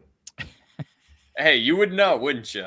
No, that would be ask Aaron. I don't know shit about Kentucky. Like if we never went back to Kentucky, I'd be fine. Like I don't know. For me it was fine. Like it was more memorable like staying at that place, like sitting around the fire, like picking corn out of the field to stoke the fire. Like those things that was cooler than going to Old Forester's, like, you know. Old Forester was the worst. That was the worst place we went to. Well, I didn't even go. I was at Justin's House of Bourbon. I was like, fuck Old Forester. Good thing you didn't go. That was the worst. It was like Ben wanted to go to Manhattan and Los Angeles and San Francisco. Hey, it would have been better than Old Forester. That I'll tell you that. I agree. That sucked. I mean, so when you walk in the doors, they have it was like an archway, but it had the bottles lined up from like the 86 proof, the 100 proof, the bottle to bond, like all the way to the President's Edition, but you couldn't buy any of them. So everybody that's walking in is like, oh, hey, can I buy that? Looking at the President's Choice, the bottle that's sitting up there, and there's like a lady standing there like, no, you can't buy it. And it's like every single person that's walking in is like, oh, can I buy that? It's like, no, you can't buy that. It's like, why would you leave that up there if every single person that's going to walk in is going to ask? It's just like. Yep. Yeah, I mean, if you've been to Kentucky once, that's good, pretty much, you know, unless you're going to do barrel picks, which is very few people, but Right. You've been on one tour, you've been on them all pretty much. And the barrel picks are cool, but it's like we did that one with Narav, where we had the rep come in and everything for Wilderness Trail, and it's like that was fine. You mean not Wilderness Trail, it was Woodinville. Oh, you're right. I'm sorry. I get them confused. Woodinville. And it's Yep. like that was fine, but it wasn't like, if I'm thinking back to the coolest memories from that trip, it wasn't that. Yeah. It was like that was fine, but it was just kind of like, hey, here's a couple samples of our stuff. And it was, it wasn't super memorable. The memorable stuff was honestly the thing that I remember most. One of the things I remember most from that trip was Ed's jambalaya. Yeah. Us all sitting honestly. around that table and eating that. Yep. That was the best. Yep. Like, that stuff was phenomenal. Yep. I don't want to give Ed, I don't want to get his head big, but that was one of the best memories of the whole trip, was just sitting around, sharing food, busting balls. That was great. Yeah. And just, it was a good time. It was just a good time. We all had brought tons of bourbon, way too much bourbon. Way too much. I mean, there was probably $10,000 worth of bourbon on that freaking bar. There was so much stuff. Crazy. It was, it's crazy. Yep. Yeah, the 12 and the 23. I Philip would love said, take it easy on Kentucky. Well, I mean, here's the thing. Like we had the head distiller of Hard Truth on, and you look at what they're doing as far as tours and barrel picks, and it kills anything in Kentucky. They're doing the whole thing. Yeah. They're doing ATV tours. They're, if you want to do a barrel pick in Kentucky, you have to have serious connections. You have to run a channel. You have to be part of a bar or store. You can pay $30 and do a single barrel frickin' tasting at Hard Truth. Yep. In Hard Truth, you can do that. You can have a bucket list item checked off your list for $40 in Indiana. They're just killing it. They know what to do, and that is what excites me more than anything about Hard Truth is they got it right, man. You can stay on property, eat, go through tours, do a barrel pit, the whole thing in one spot. Yeah, it's really freaking cool. Anything you could do in Kentucky. Yeah. I mean, we'll see that in March. I haven't been, but from what I've been told, it's awesome. And in 5 minutes, you can go downtown Nashville and Indiana, and just basically walk around downtown, go back to Hard Truth. It crushes Kentucky. It really does for the whole experience. It's basically it's like going to Disneyland. Like Disneyland is cool, but everything is super expensive. Right. And once you see it once, you've seen it all. And that's how I felt about when we went to Kentucky. It was super cool and it was great that we got to go. Right. But it was like everything was marked up in price. It just wasn't, it was a tourist trap. Yep. And so I would much rather go to some of these other really good distilleries, get to see behind the scenes, because you don't get to see that at other distilleries. You get to go on the basic tour because they're showing, thousands of people every weekend. Right. So it's like you're nothing special. And so it would definitely be cool to go to one of the smaller places, like I enjoy going to like local mom and pop restaurants, stuff like that. Like that stuff to me is cool. It's kind of like a store pick. It's unique. It's an experience you're not going to really have again. Yeah. So those are cool. Yeah. Tim says 90% of Woodinville I've had is not good. I actually agree with you, Tim. Mm-hmm. It was fine. It was fine. Wasn't anything spectacular. I agree. The rep brought like a special bottle that they did that was finished in something. I don't remember what it was, but it was fine, but it wasn't earth shattering. Bourbon Basement said, I'm out, gents. Lance, we should definitely shoot a message or two back and forth and get a live blind set up soon. Great showing tonight, Ben. and great facilitating. Ed, yep, absolutely, Yeah. Tim, for sure. Thanks. Yeah, Ben did awesome tonight. Killed me. He Thanks, did. man. Well done. We both failed. In my eyes, we both failed this blind. Dude, you rocked it, man. You got seven points or something crazy. We didn't get a single bottle. Distillery, yeah, I know, but that whatever. I guess, yeah. It's I mean, right. it was tough. That was a good one, Ed. That was a good one. That Yeah. was challenging. It was fun. I mean, like I said, you can find every bottle on the shelf, which I think is cool. I'm gonna send y'all a blind. I've got one already bottled up, so I'm gonna go ahead and send it to y'all. But yeah, these are fun. It's a good. I love these, man. Yeah, love these. It's rare that you get a blind where you don't know what's in it. It's like if my wife pours me a blind of stuff, I know like, okay, here's the bottles I have, here's what it could be. But it's like when it's a total blind where you just have no idea what it is, those are the fun ones. Yeah. And it was 100%. cool that you guys both picked the New Riff bottle as your favorite on the lower proof end. That was cool. Lance, what was your favorite bottle on the second flight? Second flight was the first one. Oh, 1792. 1792 full proof. Yep. I would agree with that. And it's funny because in blinds, 1792 full proof does pretty well, but it's just a bottle I don't go back to. Yeah, I'm with you. I've got two of them. I have a store pick and a regular on my shelf. I never pour those ever. I have 3 of them and I never pour them. Yeah. I even like early on in my bourbon journey, Jack Daniel's barrel proof, I would go back to that one and love it. I don't even really go back to that one as much.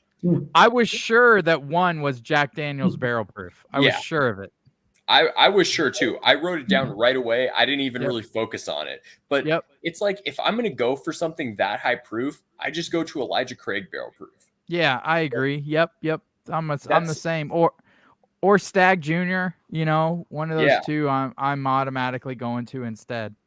Like I don't go back to it that much. Yeah, it's weird. There's certain bottles that it's funny, like early in your this is actually a good question. What are bottles that you went to early in your bourbon journey that now you just never go back to?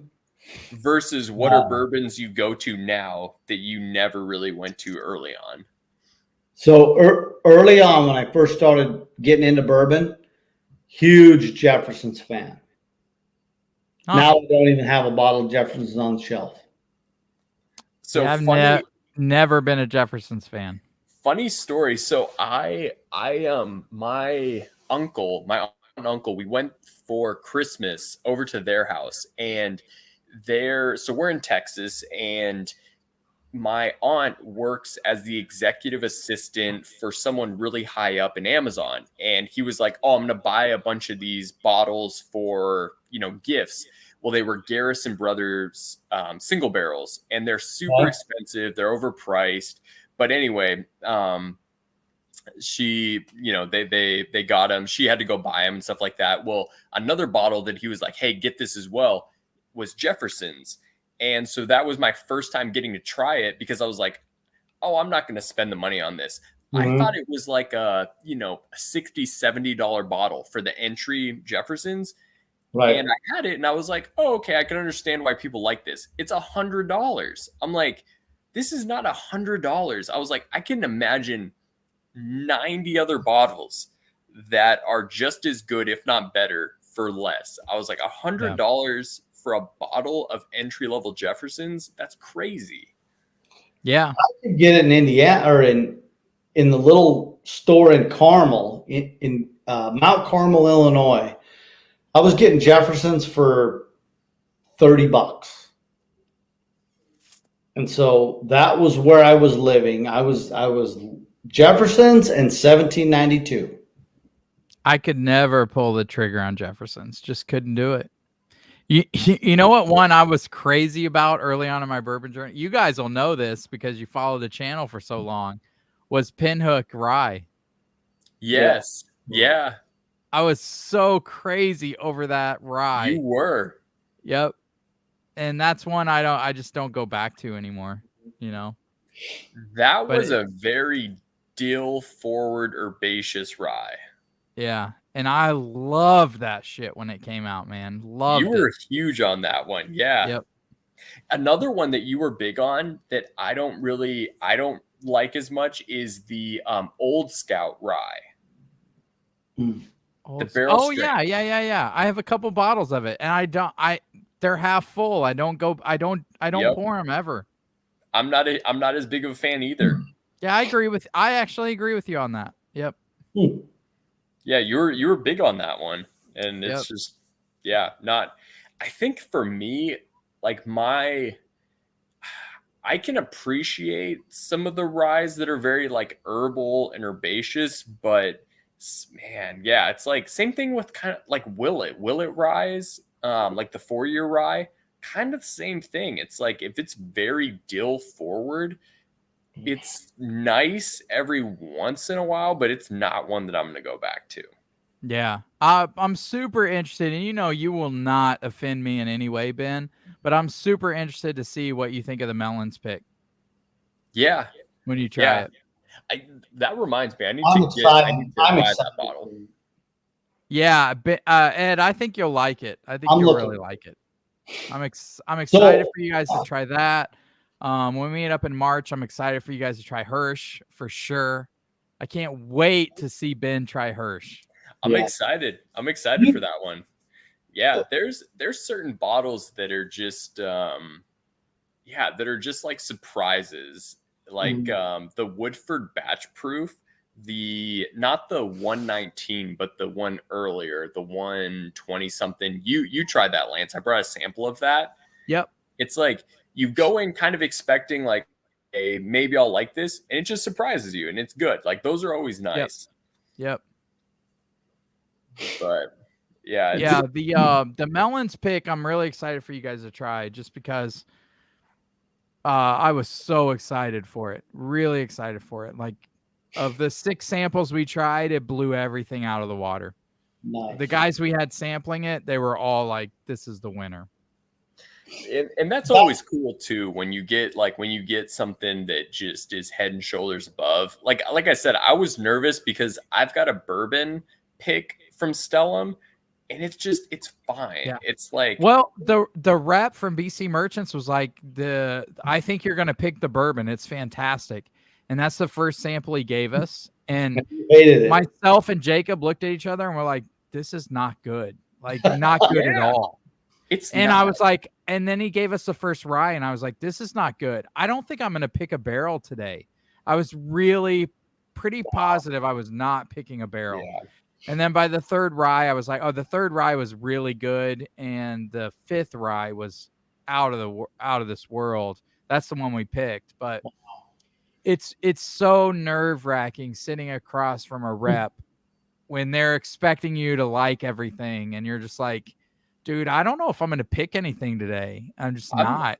I'm glad, like, now hearing you talk about the Woodinville pick, like when we were there, I was just like, it's fine, but it's nothing spectacular. Like, it's not like, and I don't expect these smaller distilleries or even some of the bigger ones. I don't expect it to be George T. Stagg, but I'm like, give me something that I don't get in a $40 bottle. I think that for me is like, that's the benchmark. Give me something more than a $40 bottle. It's like, and it's so hard because in order to get some of those bigger picks, you have to pick some of the craft distillery stuff. Yeah. It's a tough game, man. It's really hard. It is. And especially like if you're going to put as a whiskey tube channel or as a, Facebook group, to put your name on it is so hard because you have to pick some of those to get some bigger barrels. It's a tough game. It's a tough game.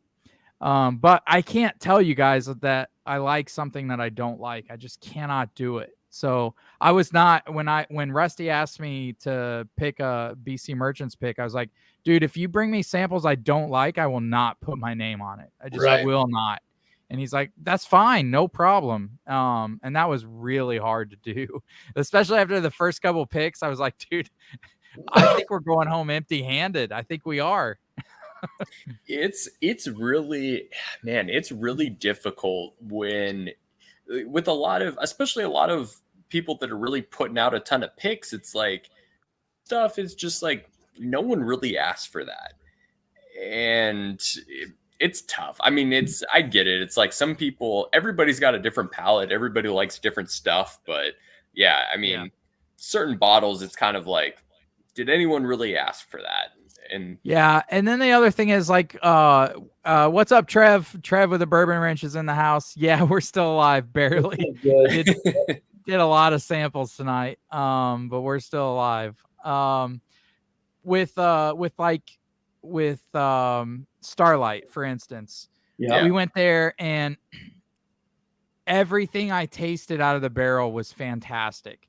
Then we got the actual bottles and I was like, oh shit, this actually tastes a little crafty. And I did not taste that at the distillery at all. When you taste it at the distillery straight out of the barrel and you're at different temperatures, it's just different.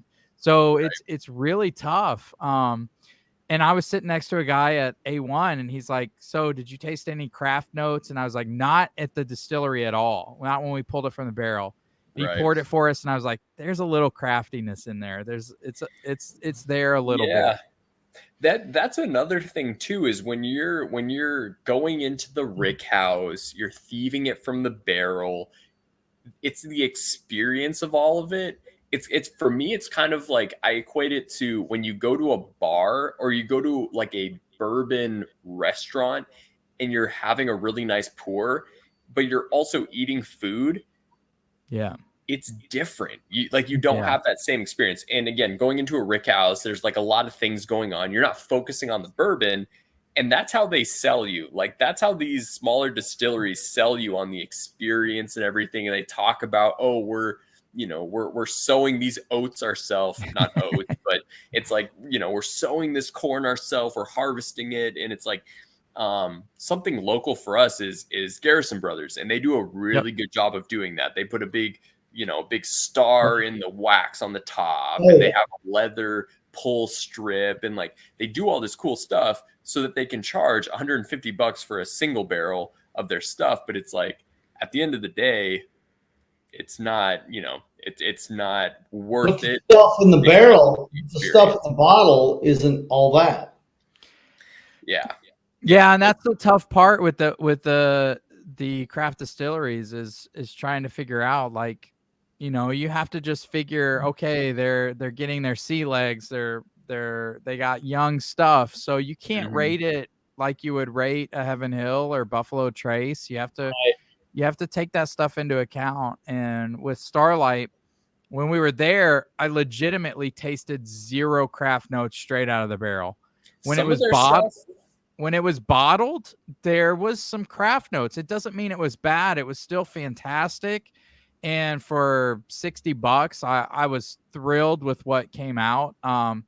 Their 4-grain, I did not taste any craft notes, but the what was it? The maple, the finished stuff, the port barrel finished, and the honey barrel. Maple barrel. Maple barrel. There were some craft notes in that stuff. When we tasted it, it doesn't mean it was bad, but it wasn't as good as I remember tasting it straight from the barrel at the distillery. So go ahead. Sorry. Go ahead, Ben. No. You go ahead. You were finishing your thought. No. So what I'm saying is, like, I just don't have a bone in my body that can lie to you guys. So if I feel like it is that, if I taste those craft notes, those youth notes, I'm just going to tell you guys, I don't care. It is what it is.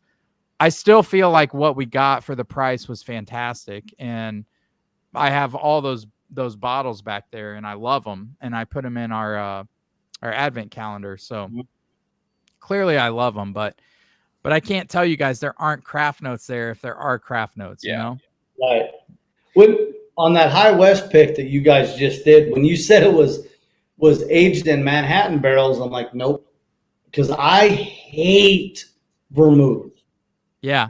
I So there literally are hate vermouth. Yeah, so when we did that pick, it took me a minute to get my head wrapped around getting those vermouth characteristics because they're there. It was in Manhattan barrels for a year and 4 months, Right. and it's got those ethanol kind of spiky notes to it. But it's so orange heavy, and it's 101 proof. I mean, if I'd be happy to taste it, Yep. but to buy a whole bottle, I was like, because my uncle is a huge Manhattan person. Oh, he would love this then. And he always wants to pour Manhattans. I'm like, Joe, I hate vermouth. I literally can't stand it. Yeah. And so when he pours a Manhattan, I'm like, I can't drink it. I'll drink old fashions all day, every day. Yeah. I'm with you. Yeah. But I just, that vermouth, I can't, I just don't like it. Yep. So when you were saying, aged in Manhattan barrels, I'm like, I want to try one, but I can't fucking stand vermouth. Yeah, if you can't stand vermouth, it's not a pick for you, to be honest. And I'll taste it. I'd love to taste it. Yep. But to have a whole bottle just sit there and I'm never going to drink it, that just doesn't make any sense. What the hell? I think for spring, summer pours on ice by the pool, people will freaking love it. Especially if you like Manhattans, you're gonna freaking love that pick. There's no way you won't like it. It's super easy to drink. It's fantastic. Right. But if you don't like vermouth, it's not a pick for you because it stands out. So here's a good question. Speaking of old fashions, how do y'all like your old fashions? Because I've been on a huge old fashioned kick. And so how do y'all prefer your old fashions? How do you make them? Go ahead. I make mine with usually like Sazerac rye and then some kind of bitters, depends what I have on hand. A sugar cube, and just mull that together and okay, so you're putting in a little work to make that thing. You're mulling it. Yep. So I'm all about the rye whiskey, always rye. Okay. Simple syrup. I use orange bitters. And then I use Luxardo cherry and a little bit of the Luxardo cherry juice. Yeah. And then I mull that together. So far, and my girlfriend's a huge old-fashioned fan, so we drink them all the time. And right now, the best whiskey that we're using, honestly, is Chattanooga rye. Okay. Oh, interesting. And it's making fabulous old fashions. I mean, really, it's got that spice. It cuts through the orange. Oh, and I use orange peel too. Yeah, So, yeah. So Ben, this is what I've been using is the Cody Road A1 pick. Cody Road. I've never even seen that. Is that oh my gosh, it's fantastic. All I do is pour this over ice, add a Luxardo cherry. It's an A1 pick, and it's the best old fashioned I've had. It's better than anything I could make. Interesting. Okay. Yeah. So so something that I did, which is super simple but goes a mile, is make your own simple syrup. Oh, for sure. Absolutely. So, but not just normal simple syrup. So if you can get some flavored tea bags of, so yeah, take it easy. So you can get, continue. So there's you can get like cinnamon, and orange. They make these cinnamon and orange tea bags. Take it easy. While you're making the simple syrup, put those things in there. That will change your simple syrup. So y'all are laughing. Try it. Go to the store, get some tea bags. Do it. I'm telling you, I'm being serious here. Continue. It will take your old fashions to the next level. Very, very good. But yeah, I mean, I'm in the same boat. I've even been using like rare breed or like stuff that for whatever reason, I don't really go back to rare breed a lot. So I always have a bottle that's half full sitting there. I'll use something like that. But yeah, I mean, the orange, I like a lot of citrus in mine. So I'll definitely put like a full orange slice. I'll put a bunch of orange bitters. Even normal bitters is good. But yeah, make your own simple syrup. Flavor it. It's good. Yeah, sounds great, man. Oh yeah, does it, Lance? after you humiliated me talking about the tea bags in my simple syrup. Excuse me? Hey, all right. Grab your ball sack, Ben. Sack up. Come on, dude. Fuck. Oh, Puss Tim cat. said rare breed out of stock here. The shortage is coming. Whoa. Oh, shit. You know what I heard the problem was? Is the glass, not the bourbon. Really? Yeah. That's not good. I heard there was glass shortages and they couldn't make the bottles, so they've got the bourbon, but they got nothing to put it in. Huh. Yeah, I mean, Wild Turkey's big enough.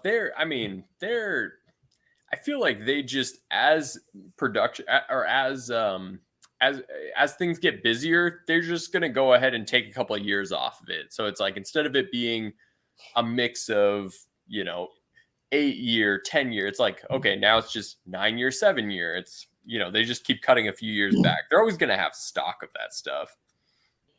Yeah. Yeah, I never worry about Wild Turkey running out of shit, Right. Yeah. But that one day they might. Who knows? Back to your old fashions. I just find that ryes cut the sweetness and they just add that little bit more spice than a bourbon for an old fashioned. I played around with them a lot, and for me, it's like the nice thing is I tend to add less simple syrup because I want more of the bourbon taste in it. Right. And so it's just, for me, it's like that's the nice thing is you can kind of play around with it but I put a ton of ice in it because like unless you have like a perfect ice ball, which rarely I ever have, I just put a ton of ice in it and I'll make a couple, like if I'm, depending on where I'm at, I'll make a couple drinks, but I'll use the same glass and I'll just add a little extra ice and stuff like that each time that I'm making a new drink. But yeah, it's like, it's the perfect, if you don't want just straight bourbon, and I don't like bourbon on ice, old fashioned is perfect. Oh yeah. Yeah. Yep. Tim said if Benny's can't order, it's a shortage. That's a fact. Yeah. Yeah, I mean, Wild Turkey, I don't know. Rare breed for me is okay. Like, I'm not a huge like. I'm with you, Ben. People go wild for it, and I'm like, it's fine. It's like I felt the same way about my New Riff single barrel pick that I had. To me, in a lot of ways, it was very similar. It was like it was just fine. We know. But we have to send you Power Bourbon's New Riff pick. To be fair, all single barrel picks are different. It's not got a top honey barrel. We know it's okay. They did get a honey barrel though. I'm excited. Yeah, I'd be excited to try that. I think, but yeah, for me, it was just like the Wild Turkey rare breed. It's like it's got that turkey funk, but it's like very caramel. And it's got a good proof, but it's like there's nothing there that makes me feel like, oh, I have to go back to this. And I don't know. It's weird. Once you get above, 50 bottles in your collection, it's like you've kind of tried most of the standard flavors that are out there. It's like you're looking for something different. Yeah. Philip Travis said shelves in Kentucky are bare for a lot of products. It's hit or miss. Yeah, and Philip, I think as 2022 goes on, like single barrels are the way to go, man. Yeah. You're going to get a lot of, especially if you can find a store you really trust or a Facebook group or something you really trust, they're going to get you picks that stand out a lot. Right. That's the tough thing with picks too, is it's like when you go on a pick, you get usually 3 to 4 barrels to choose from. and it's like they're just handing you those barrels, and then you get to choose. And so it's not like you're not doing God's work by picking a perfect barrel. It's like you've got 3 to 4 options to choose from. It really is.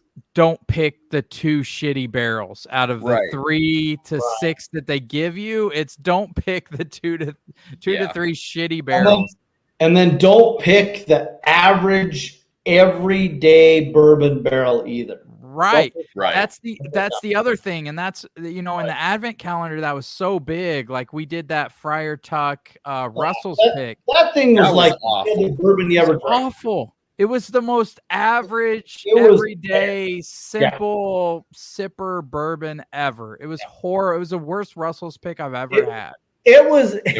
I mean, it was like Beam White Label. It was just friggin'. Yeah. It was bad. You didn't get any of the complexity that you get with a Russell's pick. It was just. Yep. And that's what I loved about Power of Bourbon's new riff pick. Man. They went with the unique, different pick that had those like I told them, I would have called that pick Burn Ends. There was so many barbecue notes to it that it was really unique, really different, stood out. Not everybody that buys that pick is gonna love it, but bourbon aficionados who buy that pick are gonna freak out over it because it's so different. Absolutely. It's it's crazy different, just crazy different. Yeah. It's like the Joseph Magnus, or not. I'm sorry, what was it? That one, Ben. Yeah, the pick, the number 4. What was it? What was number 4? Oh, Remus. I'm sorry, Remus. That Remus pick was crazy different than any other Remus pick that I've ever had. Oh yeah, and it's like that was good. It was good. To me, it was super salty, super briny. It was so different than any other Remus pick that I've ever had, and it's stuff like that is cool because it's not an experience that you're going to get again, and you can get something that's totally just off the wall and different. I just poured a splash of that Power Bourbon pick, Lance. Oh my God, it's so good, man. Now it smells like a fucking coffee shop. Yeah. No shit. Yep. It's like if Hard Truth were a bourbon, if Hard Truth Rye were a bourbon to me. It's lots of butterscotch, lots of like mocha, super butterscotch, dark chocolate, coffee. Really good. God damn. Tim Evans said, did you also notice a ton less of Russell's picks? Yeah. We just did a pick with A1 we got 3 samples, and the first 2 were absolute dog shit. The third one was fire. So it was not hard. We tasted all 3. We're like, it's the third one by far. And then when they sent the actual, when they bottled it and sent us to us, which was a lot later, it was so good. I have that pick. I have an extra bottle of it because it is so which fantastic. pick was that? A1 Russell's pick we did last year. What warehouse? To the meetup. What warehouse is it? F. Okay. Which I haven't been crazy about because F isn't to me, I've had a couple F picks that aren't super complex, but this is just straight down the middle, super well-rounded. It's amazing. It's really, really good. The more I drink it, the more I love it. It's fantastic. That is one thing that I'm hunting down is different Russell's warehouses. Yeah. That's something I think it's cool. I've got F, A, G, F, A, G, S. I've got a couple other ones too, but anyway, it's cool to taste the differences in the different warehouses. I think that's cool. The A1 F pick is by far the best F pick I've had. It's really, really good. If you guys had a blind, you would lose your shit over it. It's fantastic. Maybe that means more Russell's 13 4 years. Yeah. Russell's 13, I loved it. You did not, Lance. No, it's crazy, man. I didn't either. I That's loved some it. people's bourbon of the year. This Yep. is what makes Whiskey Tube fantastic. Mhm. Like, listen to Drew P. Whiskey, listen to Fred Minnick, listen to Mash and Drum, listen to me if you want, but we all have different opinions on Russell's 13. And a lot of people picked Russell's 13 as their whiskey of the year. I had it twice and I did not like it either time. Not that I didn't like it. I just didn't think it was fantastic like a lot of people did. Right. Doesn't mean I'm right. Doesn't mean I'm wrong. Everybody's different. So it's really good to listen to all of us and then try to form your own opinion.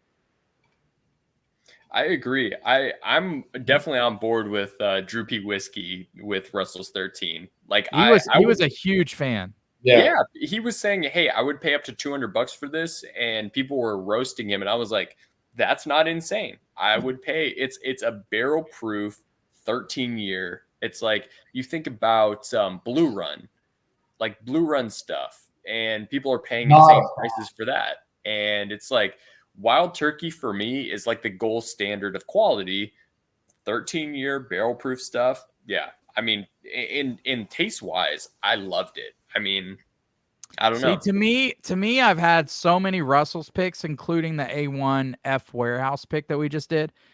Destroys any Russell's 13 I've ever had. And see that I've heard people use that argument, and it's not. To me, it wasn't the same. Like yeah. I don't know, and that's where I think you have to. I made a comment on Drew P. Whiskey's video about the Russell's 13. And I was like, if you like certain notes in Russell's picks, it like certain notes of like the caramel, the funk, like the weird oakiness. The Russell's 13 cranks those up, but it takes away some of the other flavors that people in some of the Russell's picks. So it's like there's certain things, if you don't like certain things in the Russell's picks, then you're not going to like the Wild Turkey 13. But if you like certain things, and it's just you have to like certain notes. I didn't think there was anything overly enhanced in the 13 to make me go, holy shit, I need to get this. It was good, but it just like went up and then went. Phew. The 13 got too bitter for me on the back end. That's what I didn't like. That's what that's what turned me off. But a lot of people like that, I think. Yeah. And that's what I'm saying. Like that oaky, like Wild Turkey funk. Like for me, it was like a ton of caramel, a ton of that funky turkey. And I think if you like some of those things, like the oakiness, stuff like that, like I can see where people would be like, oh, this isn't great. It doesn't have a lot of the fruitiness that you get in some of the Wild Turkey picks. And I don't know. Yeah, like I said, it was great. You even gave it to me in the Patreon meetup blind. Yep. And I was like, it's good. It's just not great for me, I think is what I said. Yeah. I thought you were going to love it. That was the first thing that I poured when we got to the meetup was that. And I was like, man, this is awesome. And even when I took a sample back home, I was pouring it and I was like, man, this is awesome. Same thing with the Willet 16-year. I was like, this is amazing. And both of you guys were like, "Oh, this is fine." Yeah. And the Cask Nation unfiltered pick blew me away. That shit. That's still one of the best bourbons I've ever had in my life. That stuff was ridiculous. For me, again, it was amazing, but I wasn't quite the same level that y'all were on with it. But I loved it. To be clear, I loved it. It was I would say a top 50 for me. Yeah. That was probably that might have been my favorite bourbon of the whole weekend. That was my favorite bourbon of the whole weekend. It's definitely a top 5 bourbon I've ever had. That one and the Bourbon Pursuit were my favorites. Bourbon United or Pursuit United. I know what you mean. Yeah, I know what you mean. Yeah. That one, oh man. That just hit me so freaking right. And it's so good. caramely, smooth, sweet. Oh God, that's good. Yeah, I mean that's what's so cool about it. It's just everybody's palate's different. There's no Yeah. right or wrong answers, you know. Whatever you like, man. Yeah, I mean, yeah. The wild But turkey. Ben, I think you're gonna like the Hirsch 6-year you got. I'm excited. I'm excited to try that one. I think, yeah, I mean, it's the stats on it are great. It's like Willet, almost 8-year hazmat. It's like, come on, what's not to enjoy about that? But Willet's a weird distillery because they've sourced a lot of their stuff for like the super aged stuff that people hunt after, and it's like now they're starting to put out more of their stuff, and it's interesting. Their pot still is awful. That stuff is terrible. I agree. But and that's what throws me when I review these like Hirsch, Purple Tops or Hirsches or the Willet Wolves collaboration, because that Willet backbone is there, and usually I hate that, but in small doses I love it. It's really good. Yeah. And I think the Purple Tops just nail the balance of that like floral kind of weird note, make it unique. Right. The regular Willet, the pot still it seriously tastes like prune juice. I'm so thankful that you sent Lance last year that you sent a sample of that in the advent calendar, because it's even though it was terrible, it's like you want to try it. Like you want to see, if you've never had it, you want to see how it is. I'm never going to buy a pour of it at a bar. I certainly don't want to shell out $50-$60 for a bottle of it. I bought it because it's a cool bottle to have on your shelf. It looks pretty good. Sure. See, I don't want to be like Ed. But it's cool though. It's one of those things you get to try it and you're like, okay, like that was one of the few things that I was like, okay, this is very close to a drain pour. And it's like, it's nice to, be able to experience that. And it helps develop your palate. But yeah, it's like, it's crazy for something that is that bad. They also produce some of the most sought after Purple Tops. Yep. And a lot of it's not their stuff. Yep. Tim said the new pot still is different mash. Mash bill as of last year. I've heard that. Yeah, I don't know. I'll wait for people to tell me that it's better. Not about to go. I've had a couple bottles of that pot still, and it's just not for me, man. No. I'm in the same boat. Yep. I think it's interesting to see like what you start to really gravitate towards as you have more stuff. And I like a lot of floral stuff. I like a lot of stuff that has a lot of that medicinal cherry. And it's interesting how what you start to gravitate towards once you y'all know where I live. I mean, I'm dusty, bean, peanuts. I mean, yep. That works for me. I mean, Booker. Yeah. Ed, I mean, you sent us some great flights tonight. Thank you so much, man. It was fantastic. I had a lot of fun. Even though Ben kicked my ass, I had a lot of fun tonight. I'm glad that I got to kind of vary it up and mixed it up as best I could. I mean, throwing a new riff in there was cool. Yeah, I love the new riff. And what was the other one? What was the other one in the fourth flight? You love the Remus pick. The Remus pick. Oh, no, you like the 1792. 1792. Yeah. That blew me away. That was a story. Remus pick was wild, though. I mean, wild. It was not anything close to anything. And I think I said the Remus pick was a little young to me, and I think those are like 4 to 6 years or something. At least, 6 to 8 or something, aren't they? Okay. I thought it was 6 to 8. I thought it was 6 to 8. I thought too. And I remember going into that Big Red and looking around and seeing what he had, and they had a whole bunch of those store picks, and one of the guys was talking it up, and I'm like, I've never had it. I'm like, buy it, whatever. I'll buy it. First pour out of that bottle, I hated it. It was just bitter. The finish was bad. and I let it sit forever, and then I poured it, and I'm like, whoa, okay, Yeah. this is freaking good. The Clyde Mays, that was the one that stood out all night. That Yeah. was Crazy. so good. I'm interested to see what my 12-year tastes like. Me too. I'm gonna bring it. I'm gonna bring it. They've got a 6-year that I've been tempted to buy at a store down here that I go to quite a bit, and I see it and it just sits there on the shelves, and I'm like, do I want don't to pull know if I would buy it. I don't know if I would buy it because it's like they're expensive for what they are. If it's MGP, just go get another Remus pick. If it's Kentucky, just go get, it's like go get something else, like an Ezra, what is it? What are the Well, Ezra? if it's Kentucky, I'm going to get a Knob Creek pick. I mean, Yeah, it's like there's better alternatives, and so I don't know. But I do like the thing that intrigues me about the Clyde Mays that I have is it's the MGP. It's 12 years and it's 120 proof, and so it's like it's a higher proof MGP. So like that to me is cool. I think that's what sold me on this one is it was 117 and it's cast strength, and I'm like, yeah, I'm going to give it a go. Exactly. Yeah.